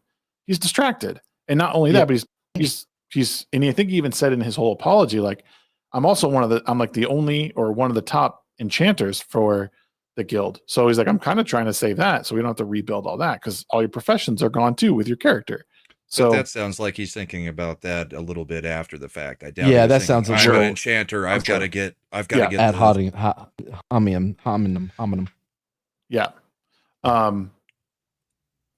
Yeah, I- and Yes, part- that's what I thought. We It was saw the plenty of- actual interview that started it. The WoW blow up was overblown because they were looking for a reason to go Yeah. after him because of the Asmongold interview. That's what I thought. Yeah. yeah. I mean, Um, sometimes just getting your timing down right is very hard. Like when we were playing Chain together, Right. we couldn't count to save our freaking lives. yeah. Well, we also had different cadence that would be used. Like I'd be like 1, 2, 3, and go. But I've already jumped on 3. Yeah, he jumps on 3 when it's on go, and he's the one counting. You're that guy. Jesus, it's all Mad's fault. Yeah, it's too bad. I like again, I don't know how many exactly. He said he's banned or reported about 1,000 accounts over this shit, and people just sending like legitimate death threats on Reddit, on Discord, on Twitter. Like he's like, it's insane, like people like doing this shit. I guess he's been swatted a couple times over it. Like swatting. Like, guys, get the fuck out of here. That's attempted murder. Is what Yeah. swatting is. But anyways, I just that was just kind of disappointing to see. Another thing that's disappointing. I missed all of that. Yeah. Yeah. Well, another disappointing thing to see is this. Uh-oh. I haven't been Candace keeping up. is crazy. Like this is like at this point in life, I wonder why are people she's talking about dinosaur fossils. Why haven't people just randomly no. found them in their backyard? Oh right god, she's before one of that- those. I right cannot Right believe before we're that, she here. was talking about the moon landing. Oh dear God, she really has Jesus. gone deep in. Why did she Oh, marry wow. a freaking British royalty? What the fuck is wrong with this? Yeah, let's just check this out. It's funny. Believe dinosaurs are real. So this is a funny one. So this is one of the ones where I'm like, gut. I was like, dinosaurs. That seems pretty fake and gay. She's Savannah's from. Fake and Wait, gay? hold on, stop. Is this Melanie Mack that's being interviewed? What? Who has Put a ever chick in it, like make it lame and gay. wait? Go ahead, What, man. man? Oh, I was just saying, like, I mean, when like you're first told about dinosaurs, you started like, well, that sounds pretty fake and gay. Like, wait, that's just it's so ingrained. One, you can't tell me she can remember the first time she's hearing about dinosaurs because it's so ingrained into our zeitgeist, like in our society between the movies and books from being from a little kid. You know what I mean? Yeah. Can anyone remember the Little first time boys' they first heard of them? toys were dinosaurs and stuff. Exactly. My youngest daughter's nickname is literally Dinosaur, so it's Dino. So, yeah. So that's red flag number 1 on this because that is modern day internet cool speak. The whole it sounds fake and gay or whatever. Yep. So it's already a red flag. Like did what, like most of the time women kind of like settle down when they get married and they kind of like take a little backseat to like, they What? kind of a little more conservative and stuff like that. I swear since she got married, she's just gone fucking nuts. Like I have no idea what it is. but- I think it has more to do with she has to go above and beyond to generate attention. So she's I at a think- place now to where she has to say dinosaurs are fake. Yeah, she's I kind of think since irrelevant at leaving this the point. Daily Wire, she's probably in more hurt than she wants to. Oh, because admit, he was saying and shit has like to- this, and they're like, "Get That the has fuck to out of here." generate, yeah, Right, has yeah. to generate Relevancy more and more maybe, but controversy. She's not hurting for money. She married some like She's rich hurting for attention, which is Sure. just as Yeah, important to attention. some people. Yeah. attention. for Because sure. remember, she was an attention whore on the other side before she came over to the right side, Yeah. Mhm. From Tennessee. She's like, and I've now she's never going alt right. believed in dinosaurs. Like literally, this is everyone thinks there's like some conspiracy behind it. Say they don't believe in God, but then tell them like dinosaurs aren't real and they fall apart. Like I'm like, okay, so they're just roaming the planet, and I was like, that's really interesting. But then, because I got into and very much subscribe and believe and know to be true that there is a Christ conspiracy that's happening right now, which is the intentional removal of Christ because they want people not to believe in God, but instead to believe in humans. Well, that is what evolutionary theory was about. What- Because rather than making human beings believe that they had a creator, there was no concept of a dinosaur until 1850. That's very recent. And then Oh God, this is so dumb. Hold on, there's like 10 seconds left. Let's finish up. within that same decade, they were like dinosaur bones, and they started finding them everywhere. I'm like, okay, so nobody found, and it is the case that dinosaur bones, for whatever reason, are always just found by the paleontologists. Like it's not like you and me. Mother, this wait, is so dumb. wouldn't the majority? I literally grew up down the street from a rock quarry in Missouri where the guy was always pulling fucking dinosaur bones out while he was trying to pull rocks out of this fucking quarry. I mean, he had one sitting on it. He had polished dinosaur eggs sitting on his freaking desk. There was a giant bone of some leg of some giant ass dinosaur all mounted on the wall behind his desk. Like, what is this fucking The Sherry picked seashell. That thing about Sherry picked seashells down by the seashore or whatever, that whole thing is based on a girl that was finding fossils on the fucking beach. People have been finding them forever, but there's up until a point there was no use of them. What are you going to do with them? They're bones. You know what I mean? Yes, They're not even paleontologists are bones, the ones though. finding them. Well, you know what I mean. Yeah. The paleontologists are the ones finding it because they're out there looking for them. Yeah. They- And there's it's like, somebody's digging up their field, a farmer's digging up their field and comes across bones, and then they call somebody, and yes. that's when the paleontologist finds the That's- bones. Most of their work is done when there's construction sites and they come across bones, Yeah. like in Los Angeles, when they find a well, a fossilized well down there. There are trails to where people will walk these trails and just pick up teeth, fossil teeth from all kinds of different fucking shit.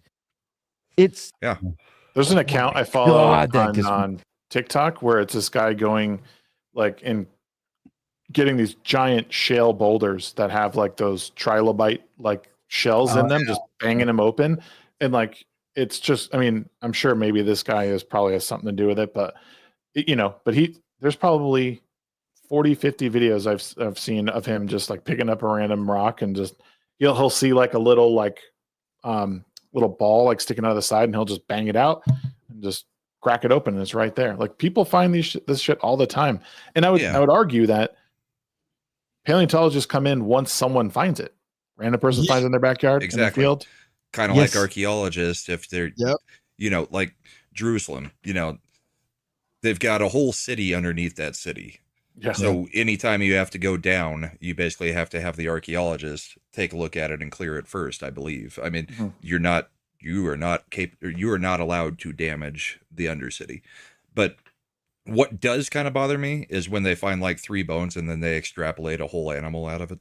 well, that's because I can explain that as well, though. So whenever they find bones, it's not as if because when you go to a museum, those aren't the actual fossils. They're casting of those fossils, right?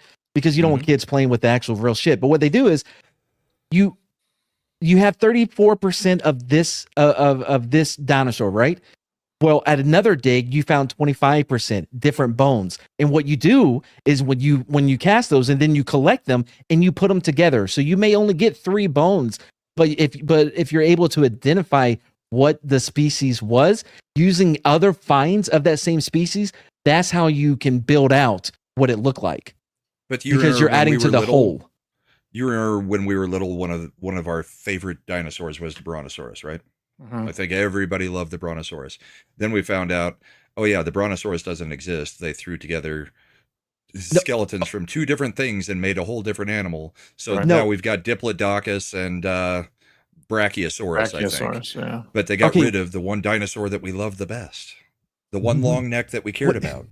Okay, so a lot of that has to do with the dinosaur bone wars between Cope and Marsh back in the day. This is a real thing. They were 2 paleontologists at the birth of paleontology, right? And they were fighting over who got to claim what dinosaurs, and they would fuck with each other's bones and would pay people like, hey, don't send it to him, send it to me. And they would make fun of them because one of them put the ass on where the head should be and the head where the ass should be. You know what I mean? And this went on for a long time. So there's a lot of different names. Like the Tyrannosaurus Rex has a different official name, but because it became so ingrained for it to be a Tyrannosaurus Rex, that's just what we call it, even though there is a different name for it that is the official name. I'll just never forgive them for getting rid of the Brontosaurus. Yeah, you know what, Brahma? I can respect that. It's just like telling me Pluto is no longer a planet now. Yeah, fuck shattered those all of everything that I knew as a child. The whole idea with like dinosaurs and like just like totally like proto history, is that what that's called? Like that stuff like blows my mind because there's just I can't even like wrap my head around it, like what the world even like looked like at that point, because the only frame of reference I have is what I see, So I'm like looking out my window. I'm like, oh, wouldn't it be cool to see a dinosaur just walking down fucking Main Street? No, that'd be absolutely horrifying. I mean, the only there's so here in the Salt Lake Valley, there was this was all at one point Lake what the hell was it called? Lake I want to say Bonaventure, but I don't know if that's right. But this whole area, the Salt Lake was this whole valley basically at one point, and there sometimes you can find seashells like way up on the bench. So was almost all of California. Yeah. So Texas. So there's like a whole thing that you can go to the museum here, and they have, there's obviously no city in it, but you can like fill the water up and see how like over time, like where the water line was and all that.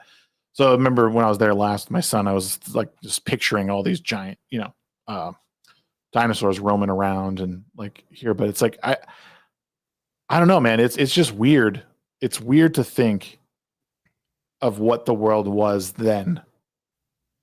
I don't know. I think about it all the time. Well, it's weird to think that More we than less actually than affect the world that much now when you think about the world then, because back then, I mean, if the beliefs of today are true and if the world is that old, I mean, everything would point to that was a far hotter time with far more foliage because you've got the megafauna and all that kind of stuff.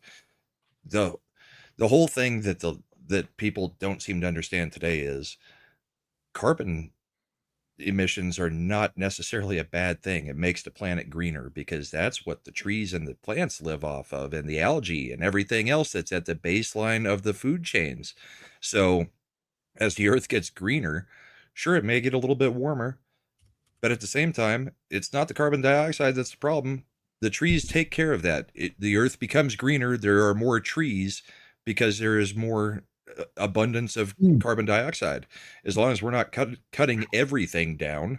But even then, algae probably does more of the CO2 filtering than the trees do. And that's where we get our oxygen from. It's a symbiotic relationship between plant life and us, right? I mean, everything that breathes oxygen is breathing, basically what's coming from the trees in a way. And everything that we're breathing out, that's what the trees are using. Yeah. So there is a balance on the planet, whether or not, humans are doing anything with cars. I mean, a volcano going off, erupting, sends more CO2 in than 5-10 years of cars, if not longer. I mean, the whole thing's a little bit insane. And I'm not an expert in it. I mean, obviously, but I mean, that's just a basic understanding of how the environment kind of works.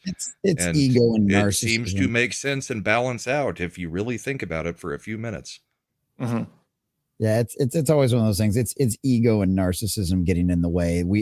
People are so hoity-toity about themselves that we think we're just this big bad force on a planet that literally has hurricanes that can take us out in a heartbeat. And they're like, no, we're affecting everything. It's all our fault. Shut up. You're an egotist and a narcissist. And we're extrapolating from 100 years of actual temperature readings to say what's happened throughout the whole history of the planet and what will happen in the future. It's like, no, I don't buy any. Well, then of that, they're like, they usually take a small little window of that recorded 100 years. Yeah. So, and now they're putting the sensors on like asphalt. Yeah. It's getting hotter. Okay. Don't put it on the asphalt, maybe. Right. Oh shit. Yeah. I don't know. Oh man. What I want to do is a whole show like on conspiracies. That would just be like my very favorite thing. Oh, absolutely. I would love to talk flat Earth. Watching flat earthers get like owned on TikTok is like one of my, like, this is my kink at this point. Like, it's so funny to watch these idiots. Grant heard conspiracy and immediately popped back in. I'm back. You talk about conspiracies? Let's go. Foil hat ready to go. I mean, Forking has a whole thing about conspiracies you could join. Yeah, we were talking about that last week, actually. Yeah. Yeah. I mean, when he actually does a show. Right. He's been doing it more consistently. He's been pretty regular this year anyway. On that show, yeah. Yeah, this year he's off to a great start. 2025. For the first 15 days, he's been doing good. I mean, better than me. He did more shows in the first week than he did all December. So yeah. There you go. There you go. Did they see the video of the flat Earth guy getting sent to Antarctica? And yep, I saw it. Yeah, and have you seen the backlash from the flat Earth community saying that they got to him? That he's been replaced? Of course they did. Of course they did. Oh, I love it. Oh, I love that. Of course they got to him. He's just one of the shills. He's part of the problem now. The man's got to him. I love that. It's like that scene in Chasing Amy. If you look at his eyebrows from his first video to his eyebrows now, totally different. Yeah, totally different. Yeah. If you see in this one, he's wearing a jacket, and then when he was in Texas, he wasn't wearing a jacket, so it's got to be a different person. Yeah, completely and totally makes sense.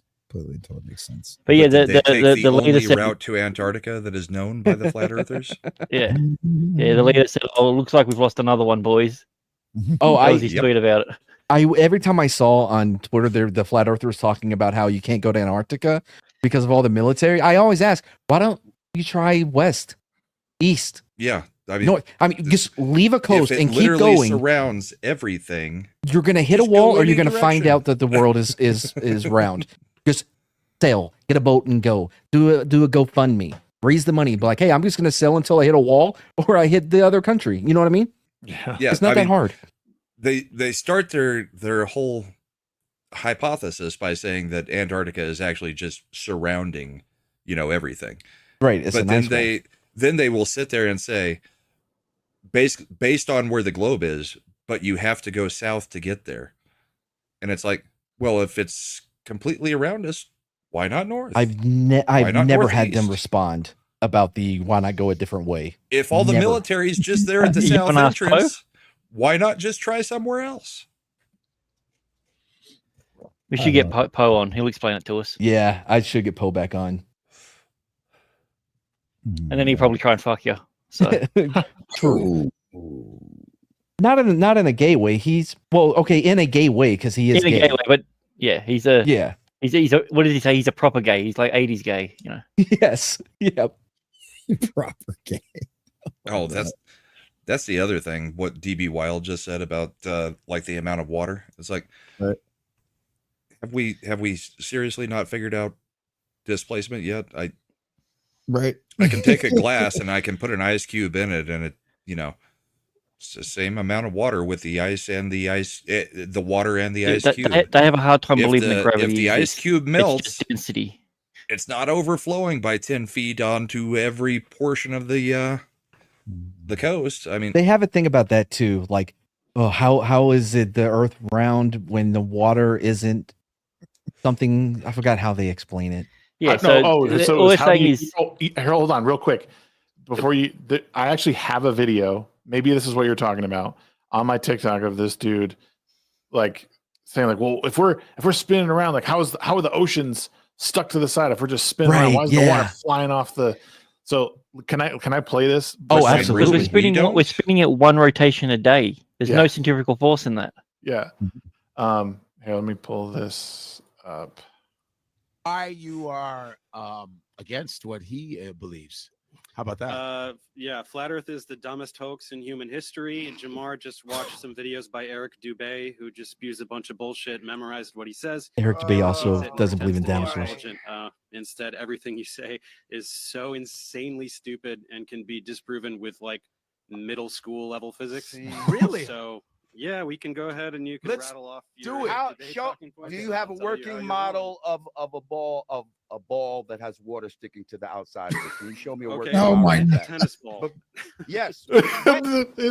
Like watching him react to this shit he says is probably the best part of it. It's 11 minutes long. We won't watch the whole thing, but like to give you an idea of like what people like TikTok him. and videos can be 11 minutes long. I thought they're only short. No, after you get 50 followers and stuff like that, you can have longer ones on there now. I could make a 10-minute video. Like everyone can make it. What's that? Isn't this a live stream?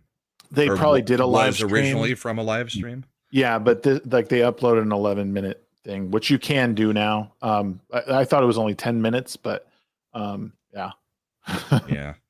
Shags is praying that they get bought out by the 19th. I do. Well, you want Mr. Beast to buy it? Yep. That's saturation of water on the Okay, ball. so I let's want you to show me where water sticks to the outside of a ball as it spins. It doesn't go to the equator of the so- ball and all right, spin buddy, off. I heard what you said. Show me a working Oh, model. he doesn't That's believe in what's going gravity. on. Said something Really. very Show Gotcha. me a working model. You're standing on the working model. Things stick to Right. the Earth because the Earth is extremely massive, so it generates a very large gravitational field. When water falls off of a ball, whatever ball you're talking about, to the Earth, it's because of the large gravitational field exerted by the Earth. So when you're talking about water sticking to a ball, your desired demonstration of gravity fails because gravity exists. No, Things fall no. to the ground. There is density and buoyancy. No, it's sir. just air Gravity is density. not That's so the only bad. reason. Density and buoyancy, sir. Yeah, like Yeah. it's almost impossible to listen to people like this talk because you're like, you But it's can't also possibly be this fun. dumb. There's a YouTuber called Fight the Flat Earth. He does debates every 2 or 3 days. And like they go for 2 or 3 hours. I don't know how the guy can do it. Like it's crazy. Have you heard of a guy called Send me a link. Simon? No. He's a science YouTuber. He gets on there a lot and just rips people to pieces as well, just like with real basic. They're like, well, a ball spinning like that, how come it doesn't do it? It's like, because it's 1 rotation a day. I said, you stand there, turn that same tennis ball that you're talking about, but you turn it at 1 rotation a day, and you tell me how much water flies off. Yeah. Well, there's also another one I saw of the guy being like, "Oh, how come we're going so fast around the sun? Like, why? Like, how are we not flying off or whatever?" He's like, "Okay, that's like going around the sun would be like, okay, you turn less than 1 degree per day in a car, and tell me if you're gonna like how long that's." Oh, actually, Fight the Flat Earth. He's Your actually live passenger now. goes flying out. He's doing window. a debate now. Can you put the link in the private chat or send it to me on Yeah. DM? This is What is saw their this- explanation for tides? That the planet just tips I back don't the other think- direction every. Well, I don't think that couple they of hours? dispute that the moon is real and Well, No, the moon's not real. The moon's a light source. Oh, that's right. I forgot it's a light Yeah. source. Yep. It's a light Yeah. source. Yeah, in Yeah. the private chat. Oh, I want to show you Okay, this real thanks. quick before we. Talking that was for about me. I something wanted to- super cool called pronoun. Oh, Not fuck interested, off. sir. Anyways, here's how to tell if your site is cheap. Good. Hello. Goodbye. Anyways, if you want to start a business, I'm proud to be black. and I'm proud to be Donald Trump. Donald Trump. You know, I've been to China. Tremendous place, really. China. And I get 10 bitches every day by selling the signs. Yeah. And they pay for the dinner. 5'8" and 13 inches. There's no way. Yes, there is. Anyways, if you don't know how to take your business to the next level, I'm happy your mom didn't swallow you because you're my best friend. Anyways, we've been making signage for more than 14 years. Guys, You're my next best time friend, the woman Indy. you're talking to. I don't speak to women. Anyways, guys, here's a great solution for your business building. My favorite expression in English is the one that says, never by the hand of the one that fingers you, something like that. What? And here's how to tell if your LED sign. Today we're Dude, it's just like when I saw this come on my feed today, I was like crying laughing. It's Yeah. so funny. His best one is just like, would you talk to one of your trans fans like this? He's like, I don't have Yeah. trans fans. Anyway, buy this sign. Yeah. Oh man. But he's hitting like everything. MGTOW, Yep. trad girls, whatever they call themselves. Yeah. Mhm. Oh, God, that was great. That's Yeah, the flat Earth stuff is just I the love it. funniest shit, dude. I can't wait to see that Funny guy on YouTube come Monday. Right. Hey, Professor I- Sam's here. I also enjoy QAnon. Man, they go bananas. Dude, those people yeah. are nuts. I had a FedEx driver that believed some of that shit before I had to talk him off the ledge. That shit is fucking crazy. I mean, Did you I'm on guys stream with one every week. I'm pretty sure, even though Scotty doesn't admit it, but he's very deep into Q. Like some of the stuff he says, I'm like, I know where that's from. He's just like, Yeah. man, it's got to be true. But he's docile about it. Does that make sense? Like he's adorable with his cuteness. Yeah. He's not like a Chihuahua with a cuteness. He's more like one of Right. those big golden Labradors that are just, you know, yeah. Too much energy in a package that big. Yeah. Oh, that is. I can't remember the exact story, but it was either earlier this week or late last week. The guy who had actually gone to the pizza parlor up in A couple. Was it New York or DC? The one that supposedly Mhm. had the basement and everything. Yeah, that guy turned up dead in the last week. Or He fell on some bullets and got COVID. I think it was an actual police shooting. I don't remember all the details of the story, but yeah, that guy's dead. I don't see how he wasn't black. Wait, how was that related? You know what? You're not going to turn me into a QAnoner. QAnon and the gate of, Little Caesars. Yeah, I know. That's how it was related. Yeah, but I mean, when you stack it like that, you're like, he went there and then he ended up dead the next day. No, I think everybody remembers when the guy went there like 5 years ago. Right. Yeah, well, It's true. Things like that happen. I remember my I'm mate's pretty uncle. sure- He protested the American government, and then 25 years later, he died of cancer. Yeah, Yeah, because I that's know. how. That's what I'm saying. I'm pretty sure it was a police shooting. So I'm not sure exactly what happened there, but it's interesting. That The way you framed it was, government remember the official- guy that went there? Well, he got killed by the federal government. Yeah. I mean, aren't we But- going QAnon conspiracy theory stuff here? Yeah, I heard it from Scotty. So yeah, it's true. I heard it from Brahma, and he's my source for QAnon information. So Damn straight. He looks like a reliable source. he does. He does. He keeps telling me about these meetings on the weekends around Yeah. a fire that I have to wear these special clothing for, but I keep telling him I can't go. So. I think Brahma's other suit looks better. The one with the horns and he's holding the podium. That one. I knew that's how they got you on that stream. I knew that had to be you. You haven't seen me and him on the same stream yet. That is true. That is very, very true. Holy cow. Host! Sorry, I'm reading something that. No, that's okay. We'll wait. No, it's cool. It's not like we got a show going on or anything like that. I mean, Oh, you guys were doing. I You mean, guys are doing great technically, content. we've had like one topic that we've managed to branch out into almost an hour and 15 minutes after the initial 30 minutes of talking about YouTuber stuff. That's how So I skipped a whole nother we stream. brought for you, up Shags. one thing, and we've branched into a million already. Yeah. We're good like It's that. kind of what we That's, do. that's how the good ones go. Actually, three of these things I intentionally brought up. Oh, You see, look son at him of a being bitch. sly. He's a shady motherfucker. You can't trust a thing that comes out of See, his that's mouth. how good I am. Feel You so don't even many You've know. been tricking us into talking about things that you wanted to talk about. I'm that guy that can easily get the thing. Never mind. Hold on, finish that because I don't know where it was going. Nope, I don't need to. Sounds like an interesting story. I want to see where this goes. Can't make me. Shags has all the riz. I don't even know what that Riz. I means. thought he said a different word. Never mind. Well, I can mark Riz off the list of words I can say. Thanks. Yep. Brahma. Once And Brahma what's says a Gucci? word, it's I time can is kill done. off Gucci right now. Okay, what do I have? What do I have left That's on like the quick. docket? Someone change the subject. Quick. No cap. What do we got coming up? Well, Oh, we did talk a how little bit dare about. We did talk a little bit about the Daredevil trailer. It sounds like everyone is excited to see this show. Yeah, it looks Delulu. Huh? Yeah, it's definitely not frittata. It's more Delulu than anything, I reckon. I don't get it.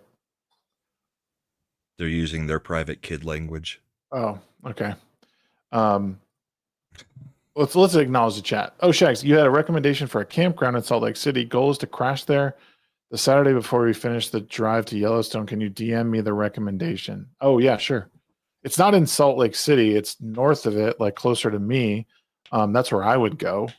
There is a KOA within Salt Lake City that is cool. I take my kids there because they like the whole they like the pool and hot tub, and we know a family there that they play with. But I know a nicer spot. They play with a family.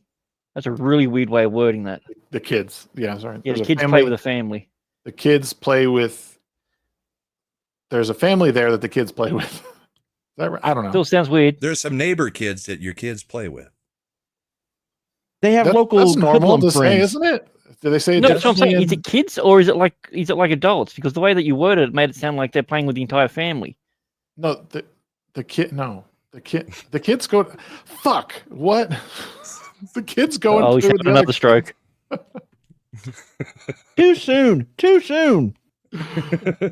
We're Matt actually just put some chew in. We're No, I did 14 not. days You don't away know. from my 1 year anniversary of 5 Grand Moff Tarkins. Mm. Isn't that? And also, it's not too early to joke about that. It was the next day that we saw him after he told us we made a joke about it. That's why he was Yeah. calling it Grand Moff Tarkin's. Yeah. Yeah. God, that whole time after it, like I don't even like remember. It was such a haze. Probably because of the You're still stroke. using that so you don't have to pay me back the $20. Can't believe you. Yep.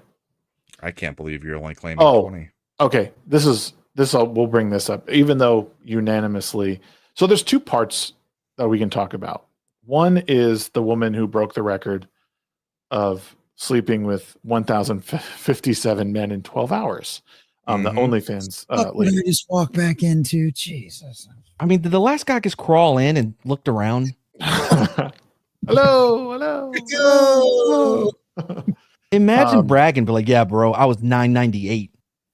Dude, there's a what is it, an orthopedic surgeon that I follow on YouTube that's broken down like some Warhammer anatomy and stuff like that.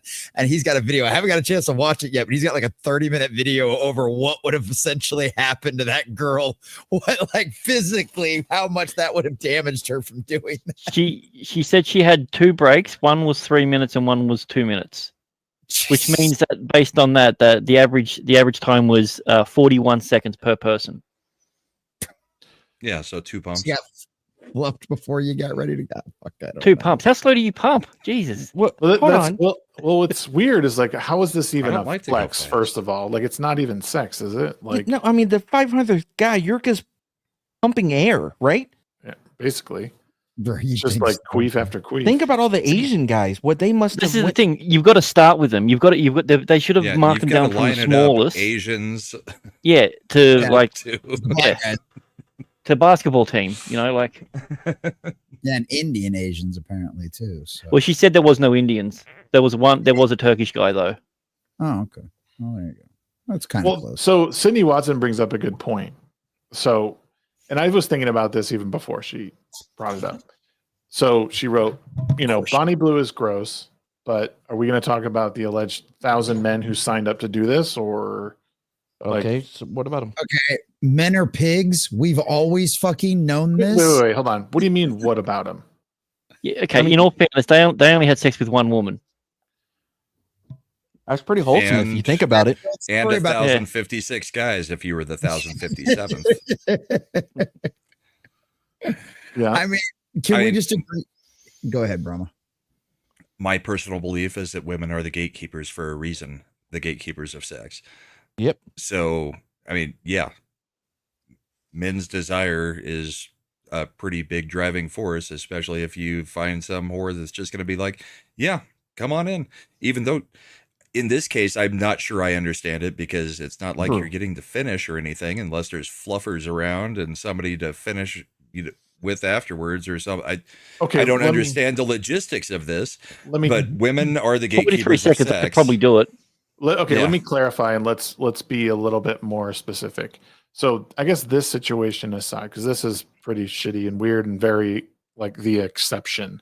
More so, I think she even posed a question a little bit more generally, and I guess that's kind of what I'm getting at is if we're in the mood to change culture to a positive way, right?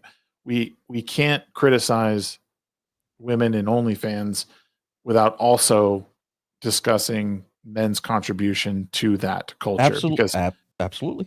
Right. because It's a obviously the personal only sense. reason that so and so is making $1 million a year is because men A are month. making it so, or a month, whatever. Or a week. No, that's cap. Of course, you can have a criticism about it. You don't have to discuss one side and then the other. And just because we're talking about one side doesn't mean that we don't have a problem with the other side. Yeah. Yeah, I mean, it's No, a but good I'm topic. asking. I guess I'm asking to dig deeper into it. Like, what role do men play in this? Because enabling obviously, these women. yeah. Well, the same role that alcoholics play into the drinking industry or gambling addicts play into it. Leave me out of this, bitch.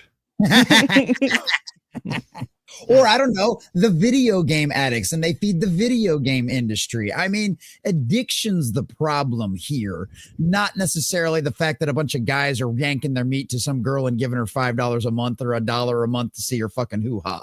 You know what I mean? It's like that's the $1 a month. That's pretty cheap. You got a link? I'm for a friend. I mean, I Yeah, just go I'll on send it to you on Twitter. They pop up every 5 shit. seconds. No shit. Especially if But- you're a community noter. Yeah, Oh wow, that's I feel it's sorry for you guys. all the time. But it's one of those things. It's like, yeah, you could do that, but society has also shown us that generally women are the ones with more self control when it comes to sex.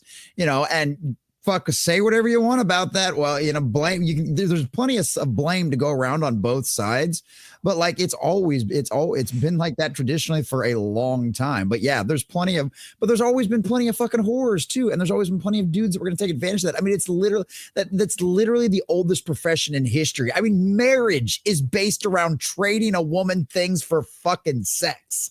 You know what I mean? Yeah, I know. Poor man. But it's like, I mean, like literally, it's like this is just taking it to the nines because this is what the internet does with absolutely everything. We take it to the extremes in every single aspect. This is what happens when you get all of society together and put them in one big giant group think. You're gonna get the worst side, you're gonna get the worst aspects and the best aspects of all of society. OnlyFans, right? I was thinking of Plenty of Fish. OnlyFans is literally nothing more than a symptom of a cultural gut rot, not the cause of it. Simps are bad. And the reason that this chick is getting completely destroyed is because she has taken the level of depravity to, let's see if we could try to break records on how depraved we can be. I mean, that's why she's getting called out specifically for this action. Last week, we saw her try to, go into a Five Guys and try to, take on the whole crew there. And the guy was like, yeah, I'm a Christian. I'm not down with that at all. That's the irony is she couldn't even get Five Guys. Also, we need more Jesus in the world. We need more Jesus in the world. So the issue though is like the reason why everyone's focused on her is because number 675 hasn't came out and be like, yo, I fucked this bitch. I was not, it's 675th. If that person came out on Twitter, it had started. People would comment on his shit too. But you're not hearing that guy. You're hearing her. No one wants She's making to herself the 800th focus. person. She's making herself the center of this story. So for people to talk about the center of the story and not focus on the guys makes sense because the guys aren't out there saying I was, 337. Look, I got my receipt. The only person what number I thought was worse was 675 her is boyfriend was there the whole time as well. So what? That's the weirdest part. Like you broke up. Say it again. For me, the weirdest part was the fact that her boyfriend was there the whole time. I mean, you had me. The weird part there was some boyfriend. disinformation around the last time she did this with the less guys. It's not the boyfriend. That's just the guy, the cameraman that is also the documentarian around this. I think he's there to keep her safe and make sure that nothing fucking crazy happens. He's a pimp. Yeah, the pimp. But well, she came to Australia and tried to sleep with a bunch of 17-year-olds. What the fuck? Yeah, during schoolies. Because it's legal. Okay, there. Spring break. Who the problem is here? Yeah, Shaggy's right. It's just men. I didn't say that. I did not say Mad. that. Guy number 675 is only again. Inferred it. Yeah, you get guy number 675. Guy number whatever. You guys are focusing on like almost like the wrong emphasis on what I'm saying. I put it on the right syllable then. I'm asking you guys to use your head, I guess. I mean, all of them did. That's what this whole story is about. What are you talking about? It's the reason this show's literally never stuck his head in and looked around. All right, Stags, please enlighten us on the correct way to think about this. No, there's not. Oh my fucking god! That's what you said. No, I'm just. I was silly to think that we could have a real conversation about this. Sorry, that was. I was being serious with everything I said. Serious conversation around it. Was it not being serious? You asked a question. We gave it an answer. You didn't like the answer, so now it's not a serious question. I don't know if. Okay. All right. Okay. Direct it where. Yeah, because it sounded like he was saying mad. How did I not take it serious? I was serious in everything I said. I'm not fully blaming men on this. I wanted to have the discussion on the side of. Yeah, I know. I was gaslighting you so you'd keep talking. Let him finish. I don't even know where I was going with it. Anyways, guys aren't the problem. Women are the problem. End of story. Make the clip. But we said that it is both sides that are the problem. No, I wanted to go in a just sort of a deeper dive into like, because it's not something I think that's like discussed at length. I think people are like, oh, why are women on OnlyFans? Why do we keep doing this? Like, why is such a big thing? And like I said, I thought Sydney brought up a good point with like, you know, there's a lot of, I mean, like who's feeding this is the male viewer, right? Like, is there a bigger discussion to be had on why this stuff is perpetuated? It's because I think there is, and I think it's because we've gotten to a point in our society where instant gratification is a major issue, right? And we know that there's plenty of people that would the instant gratification of jerking off is much easier than going out there and getting into the process of finding a wife or finding a girlfriend or, you know, finding a fucking hooker in some cases. And it's one of them situations where that, on top of the fact that feminism in the West went completely and totally fucking insane, add that to the hashtag Me Too movement over the last few years, where men are now scared in some places to approach women because they're, oh, I said hi to her. And I was like, hey, what's your name? Oh, you're a creep. Rape. Well, that's only if they're ugly. Let's be honest about it. There's an attractiveness issue to that, right? If the guy looks okay, they don't mind. Exactly. Anything. But no, sales all this time. That does not matter when you live in a constant state of corporate fear, because it's institutionalized. And if you talk to a woman, you're going to get in trouble. I mean, think about how many corporate, I don't know how many of y'all worked for like major corporations over like the last few decades, but holy fucking God, the sexual harassment training is, you basically just don't talk to fucking chicks. Just don't talk to chicks. Yeah, but you're not allowed to ignore them either, because then that's sexist. Well, that's not true either, man. You have probably at least a good 2 generations of men who have lived in the society of being feminized, of being pushed down, of being beat down by women, that women are supposed to be the bestest thing ever, that you can't talk bad about them. And guess what? They still need a release. They've still got their urges. And now you've got one woman out there who, whether she's doing it or not for money or whatever, is making those guys feel wanted, is making those guys feel like, guess what? I might actually have a shot. This chick's actually interested in sex. I don't think any of those guys feel wanted. No, I guarantee you those ones that are like, because that was one of the things that what's her face? The fucking redhead with the big fake fucking tits. What's her name? That does not Twitch. know. On Twitch. What's her face? Amaranth, right?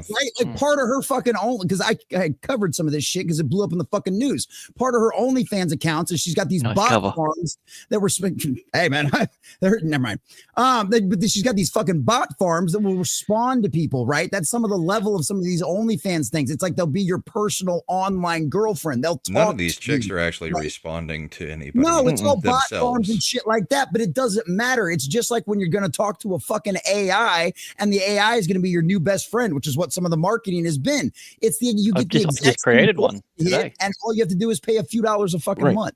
Well, so yeah, I actually, and this is going to be odd. I agree with Jesse on the instant satisfaction of things, because back in our day, you had to go out and satisfaction. No, the being satisfied and gratified at the same time.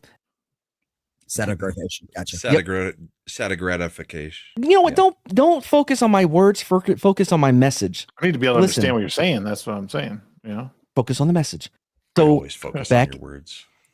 Don't focus on what I'm saying. Focus on what I mean. So back in the day, when we wanted to get porn, we would have to go out in the woods, look under logs, and you would find like 3 pages of a playpen, right? Or I don't know, is that a name of one? No. Whatever, Playboy, right? Yeah. Or Playpen's real, isn't it? Penthouse is better. I don't know, man. I've had internet. Penthouse. Great. Anyway, Playboy and Penthouse for Playpen. Yeah, there we go. Playpen, which is a children's toy. That's it was their crossover, like when DC and Marvel teamed up. The amalgam. Stop! You're going to a very dark place, Matt. Right now, that is on a crossover path. You want to continue walking down? Consider what Grant just said. Oh boy! Oh man! That's gonna go down a dark path real quick. Oh boy! I really hit a nerd nerve on that one. So what I was saying though was that there was effort. Guys had to put in effort to see naked chicks, right? Even when you had a dial-up modem, you're like, oh, pixel by pixel, just download line by line just to see a pair of boobs. Now, like with anything, it's not earned. the porn isn't earned. It is just available for you by a click of a button, and it does not carry as much value as it does when you work for something. When you have to work for it, you value it more when you get it. Yeah. And when Which it is didn't also work, you just get those magazines that were selling bras, and they were good enough half the time. So are Victoria's these Secret catalog, J.C. Penney's? Or you had But like a dude that was really good at drawing yahoos, like vaginas, and you're like, bro, I'll give you $8 for a drawing, and then it'll last you a weekend. But here's the other part of it though, Shags. I mean, if guys start up OnlyFans, it's not like they're getting paid anything because a girl can see a dick anytime she wants to. Yep. I mean, that's what I mean by they're the gatekeepers, and that's where part of the problem is. The guys that don't feel like they can get any, yeah, they are turning to those kinds of things, because really a subscription to most of these OnlyFans chicks is probably about the same as what somebody super chats in a random stream on YouTube. But and that's for a month of access. If the goal is to help create a better culture, are we to excuse the behavior of these men that are upholding this system of deviancy and or whatever? I've been saying it for years. We need It's not a high value man that's doing that, right? Like, it doesn't matter whether it's a high value man. Some of them probably are, because some of them probably are millionaires in Dubai that are trying to lure them over there to get them into whatever. But yes, kink shaming and porn shaming should be a thing. I mean, we make shame great again. Nobody in this country seems to feel shame about anything anymore. I agree. And it's a bad thing. Everybody should be, shame is a good thing. Shame keeps people kind of on the straight and narrow instead of going into wild, crazy things like we're going to start cutting off, functioning genitalia in this country, or put people on steroids, or not steroids, but steroids are replacement the theories, replacement hormones. I mean, I've been saying it for 2 or 3 years. We need social guidelines. It doesn't have to be law. What it used to be was shaming. Right, but the communities were smaller then. When you have a small community, you can do things like that. But the world is so small now that you can't just shame everyone because the world is so small because everyone's so connected. When we were kids, the big stories were the only stories that you would hear, like on the news. I remember Waco. Being in elementary and being pulled in the library to watch coverage of Waco. I think maybe, I don't know, one of those things, right? Waco, OJ, whatever. But now everything is available. You can find out details about a different country that you will never be to in your life that's 6,000 miles away instantly. The world is small now, so the community is big. Our communities are no longer small communities like in your local town, your neighborhood, or whatever. It is the world. Right. But like we've said before, the whole thing that we're going to see in the future is because people don't take any personal responsibility for anything, and because nobody's being shamed, the one kid who's going to be the odd man out in the next generation is the one kid at school who everybody else in the class hasn't seen his mom's asshole. I mean, that's where we're going. That's why shame needs to be brought back, because they don't think about anything ahead of time. I mean, they're thinking in the moment and about, what they can make. And the guys are thinking in the moment and how they can get off for $5 a month. Well, and whatever it is, every part of it should be shamed. There's going to be a whole generation of women out there who will never be able to find an actual legitimate person to marry them and have children with them.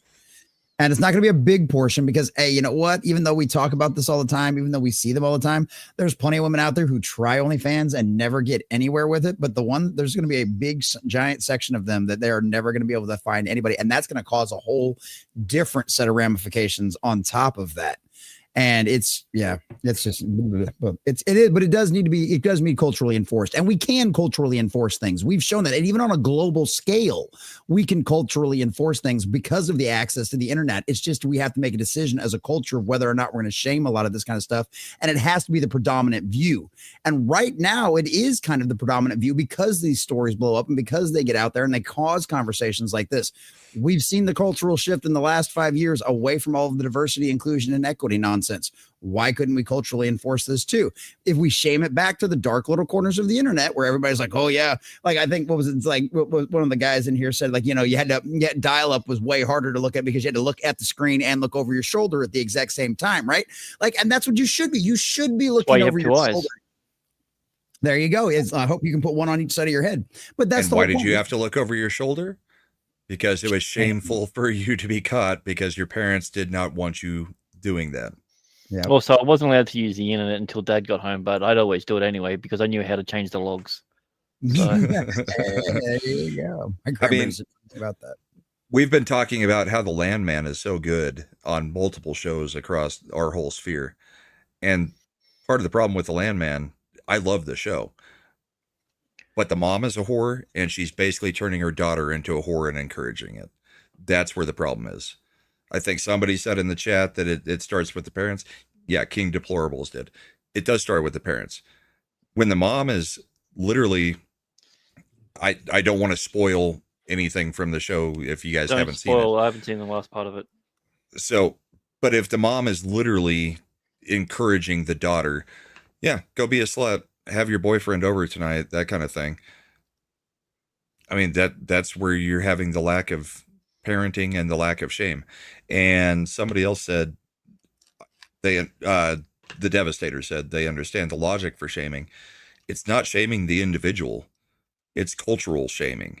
When you put cultural guardrails back in place and the culture shames the action, it's different than an individual shaming or individuals. The only time I've seen a reverse, shame. only time I've seen a reverse on anything like that is probably to do with smoking in public.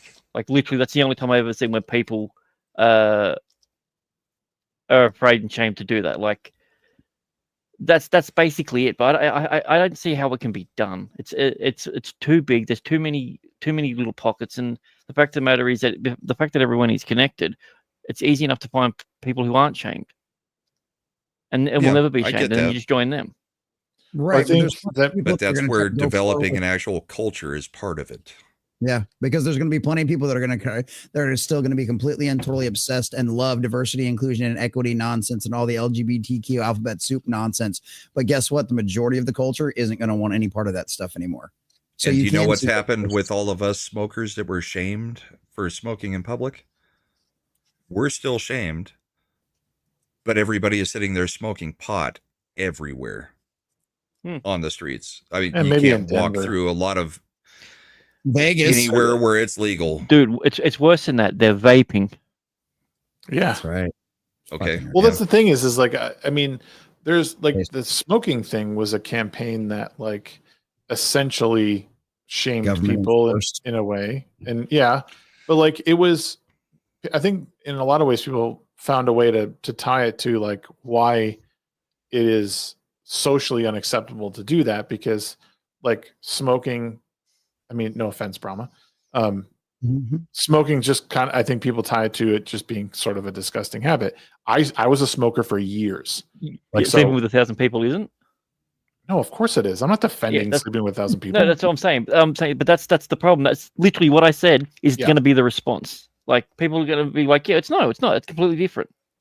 Yeah, it's kind of like when people went after smokers, and we were like, okay, well, if you're going to base it on like your healthcare rates and all that kind of stuff, and all secondhand smoke. I mean, actually, secondhand smoke. The thing is, they came for the smokers, and then all the obese people are like, well, they're never going to come for us, and it's like, no, the healthcare industry will come for you too. You'll start getting charged more and more and more. But I think the obesity stuff, this OnlyFans bitch, like. No one thinks that this is normal and okay. Like the vast majority of people look at this and go, that's disgusting. Same thing with like obesity. People aren't like there is a niche group of people who thinks that this woman on OnlyFans is empowering. There's a niche group of people who think that the fat positivity thing is a good thing. And those are very loud people. Well, yeah, they're very loud. Even their spokeswoman for it doesn't believe in it anymore. Lizzo. Yeah. Lizzo. Like with Lizzo. Yeah, she's very fatphobic now because she lost all that weight. What we need is if people Still don't love like the term bananas, though. shaming, what we need is social stigmas again. I mean, we had a term for it. They were social stigmas. Being a smoker was a social stigma when they decided that we're going to kick smoking out of every restaurant, every bar, even in places where only adults gather. Which was, I mean, I want to respond to this a little bit more quick for King. I don't believe this. Again, if you were to publicly like show, like if you were to publicly put out there, hey, I'm an OnlyFans model and I do all this stuff, no one's going to be impressed. I mean, again, there's going to be a niche group of people that'll be like, oh, you go, girl. But like, it's not going to get you a job. Being high and drunk and publicly so in being so is a detriment to you. Being fat, again, like it, I think there's the physical ramifications of it, and no one's really impressed by it. Now, like, but there's a difference between just being like, well, they're fat, like they're trying to do something about it, but I'm not going to like totally shame them into oblivion for no reason. And negligent, like, again, I think these are all very negative things. And I think for the most part, people are like, no, those aren't cool. Like, you shouldn't be negligent. You shouldn't be drunk and high all the time. Now, again, no one has a problem with moderation. Like, you want to drink in moderation, smoke a little bit, whatever, you know? No, but no one's saying they're going, you should do this all the time. Maybe I'm naive, but I just... The problem with society now is every single one of those things will eventually kill you in one way or another, except for maybe getting high because you can't really overdose on it. Well, every single one of those things is looked at as something that will kill you. Yeah. And every single one of those things is praised by one group or another now, going, yeah, don't shame people for that. I mean, it's kind of like the kink shaming thing. It's like, when did don't kink shame me become a term? It's like, no, it's called a kink because it's something that's weird and deviant.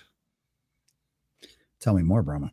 But it's one of those things. It's like, and Shags, I think that comes back to your point, as you said, like, and I was going to say this too. It's like, it's one of those situations where, yeah, no normal, rational person thinks that this is normal or okay.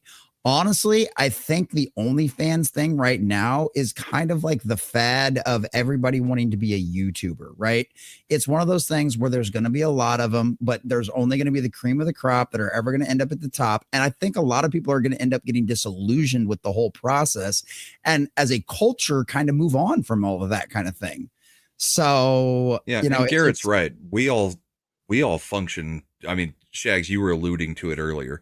We all function in a bubble. The amount of time we're on Twitter and on YouTube, we see a lot of things. We see a lot of things first that the rest of the population doesn't see until much, much later, or at all, at all. And that is part of the problem. Is, you know, we typically are the ones kind of sounding the alarm on things. Well, we have an information bias because But we got we access also- to so much of it so quickly. Yeah, Right, but we're in our own bubbles. But go ahead. We're just as guilty though. Like we have an information bias, but sometimes we're seeing recycled information over and over again. Like most people, I guess, aren't aware of like, or I mean, like it's different to hear something like first, but then again, you're hearing the thing over and over. So we think it's like this rampant problem, but it's only a rampant problem within this sphere because, again, the algorithm is feeding your interest in, you know, trans news or Hollywood news or whatever the fuck it is, right? So it's just, oh, he's interacting with that, so I'm going to show him the next thing that pops up, and it could be a thing, it could be there could be 10 million individual things that are happening, but it's likely 100 things that you're seeing 1,000 times. You know, like it's right. I mean, I've seen the same story pop up on Twitter every 3 months for 3 years. And it's the same story, just recycled, you know, some horrific story that just gets recycled. And it's like, yeah, this isn't new or news. This is the same thing I've seen for 3 years, every few months, because it just bubbles back up. But I think Twitter is also the source of most breaking news at this point. Yeah. And like my parents, my sisters have no freaking clue what's going on in the world unless I kind of notify them. They'll find out like 7 or 8 days later on Facebook. Well, and this finish your thought. No, Brahma. go ahead. No, go ahead. I'm good. Okay, well, because I'm glad you brought up the fact that like you talked to your sisters and stuff about this. But Soul Assassin brings up the good point, and this is something I've been saying for a while now. You're all the canary in a coal mine in a way, and that's absolutely a fact because that's what it is. You're right. We are perpetually online, and is that a problem? Maybe. I don't know. I think if anything, those of us that are built for it, though, yeah, it can be right. If you're one of those people that's constantly outraged and constantly angry all the time, and it's bad for your stress levels, and you scream into a microphone and yell throughout your videos and stuff like that. Yeah, it's probably not great. We've seen your videos. I know. I was like, that's exactly what I'm saying. That's exactly what I was saying. But it's true though, and those of us that are built to have whatever you want to call it, the autism, the attention span, whatever it is, to be perpetually online and keep on the top of all these topics, it is our job to be the canary in the coal mine. It is our job to bring up these red flags. It is our job to point out these things because our task from the Lord is to be good stewards of what he gave us. And that includes the land and our culture. And we have to pay attention to this stuff. There has to be good watchers on the wall calling this nonsense out and talking about it. And you know what? Sometimes, guess what? That outrageous clickbaity headline, that kind of clickbaity little thumbnail works. And you know what? And you can give something to substance and you can reach more normies. You can talk to your normie friends when you see your favorite YouTuber's video about this kind of stuff. You can share it with them. You can inform people about this and make them culturally aware. Or if nothing else, your friends know that you're a fucking nerd. Your friends know that you're a geek. And guess what? When they go, hey, this new Daredevil show is coming out for Disney. You know all about Marvel. You constantly spaz out about this stuff. Is this worth me watching? You'll be able to go, you can vomit out of your mouth at them and go, these are all the reasons it's great. Or where else do you vomit from? Sucks. What? But where else part do you of it vomit is from?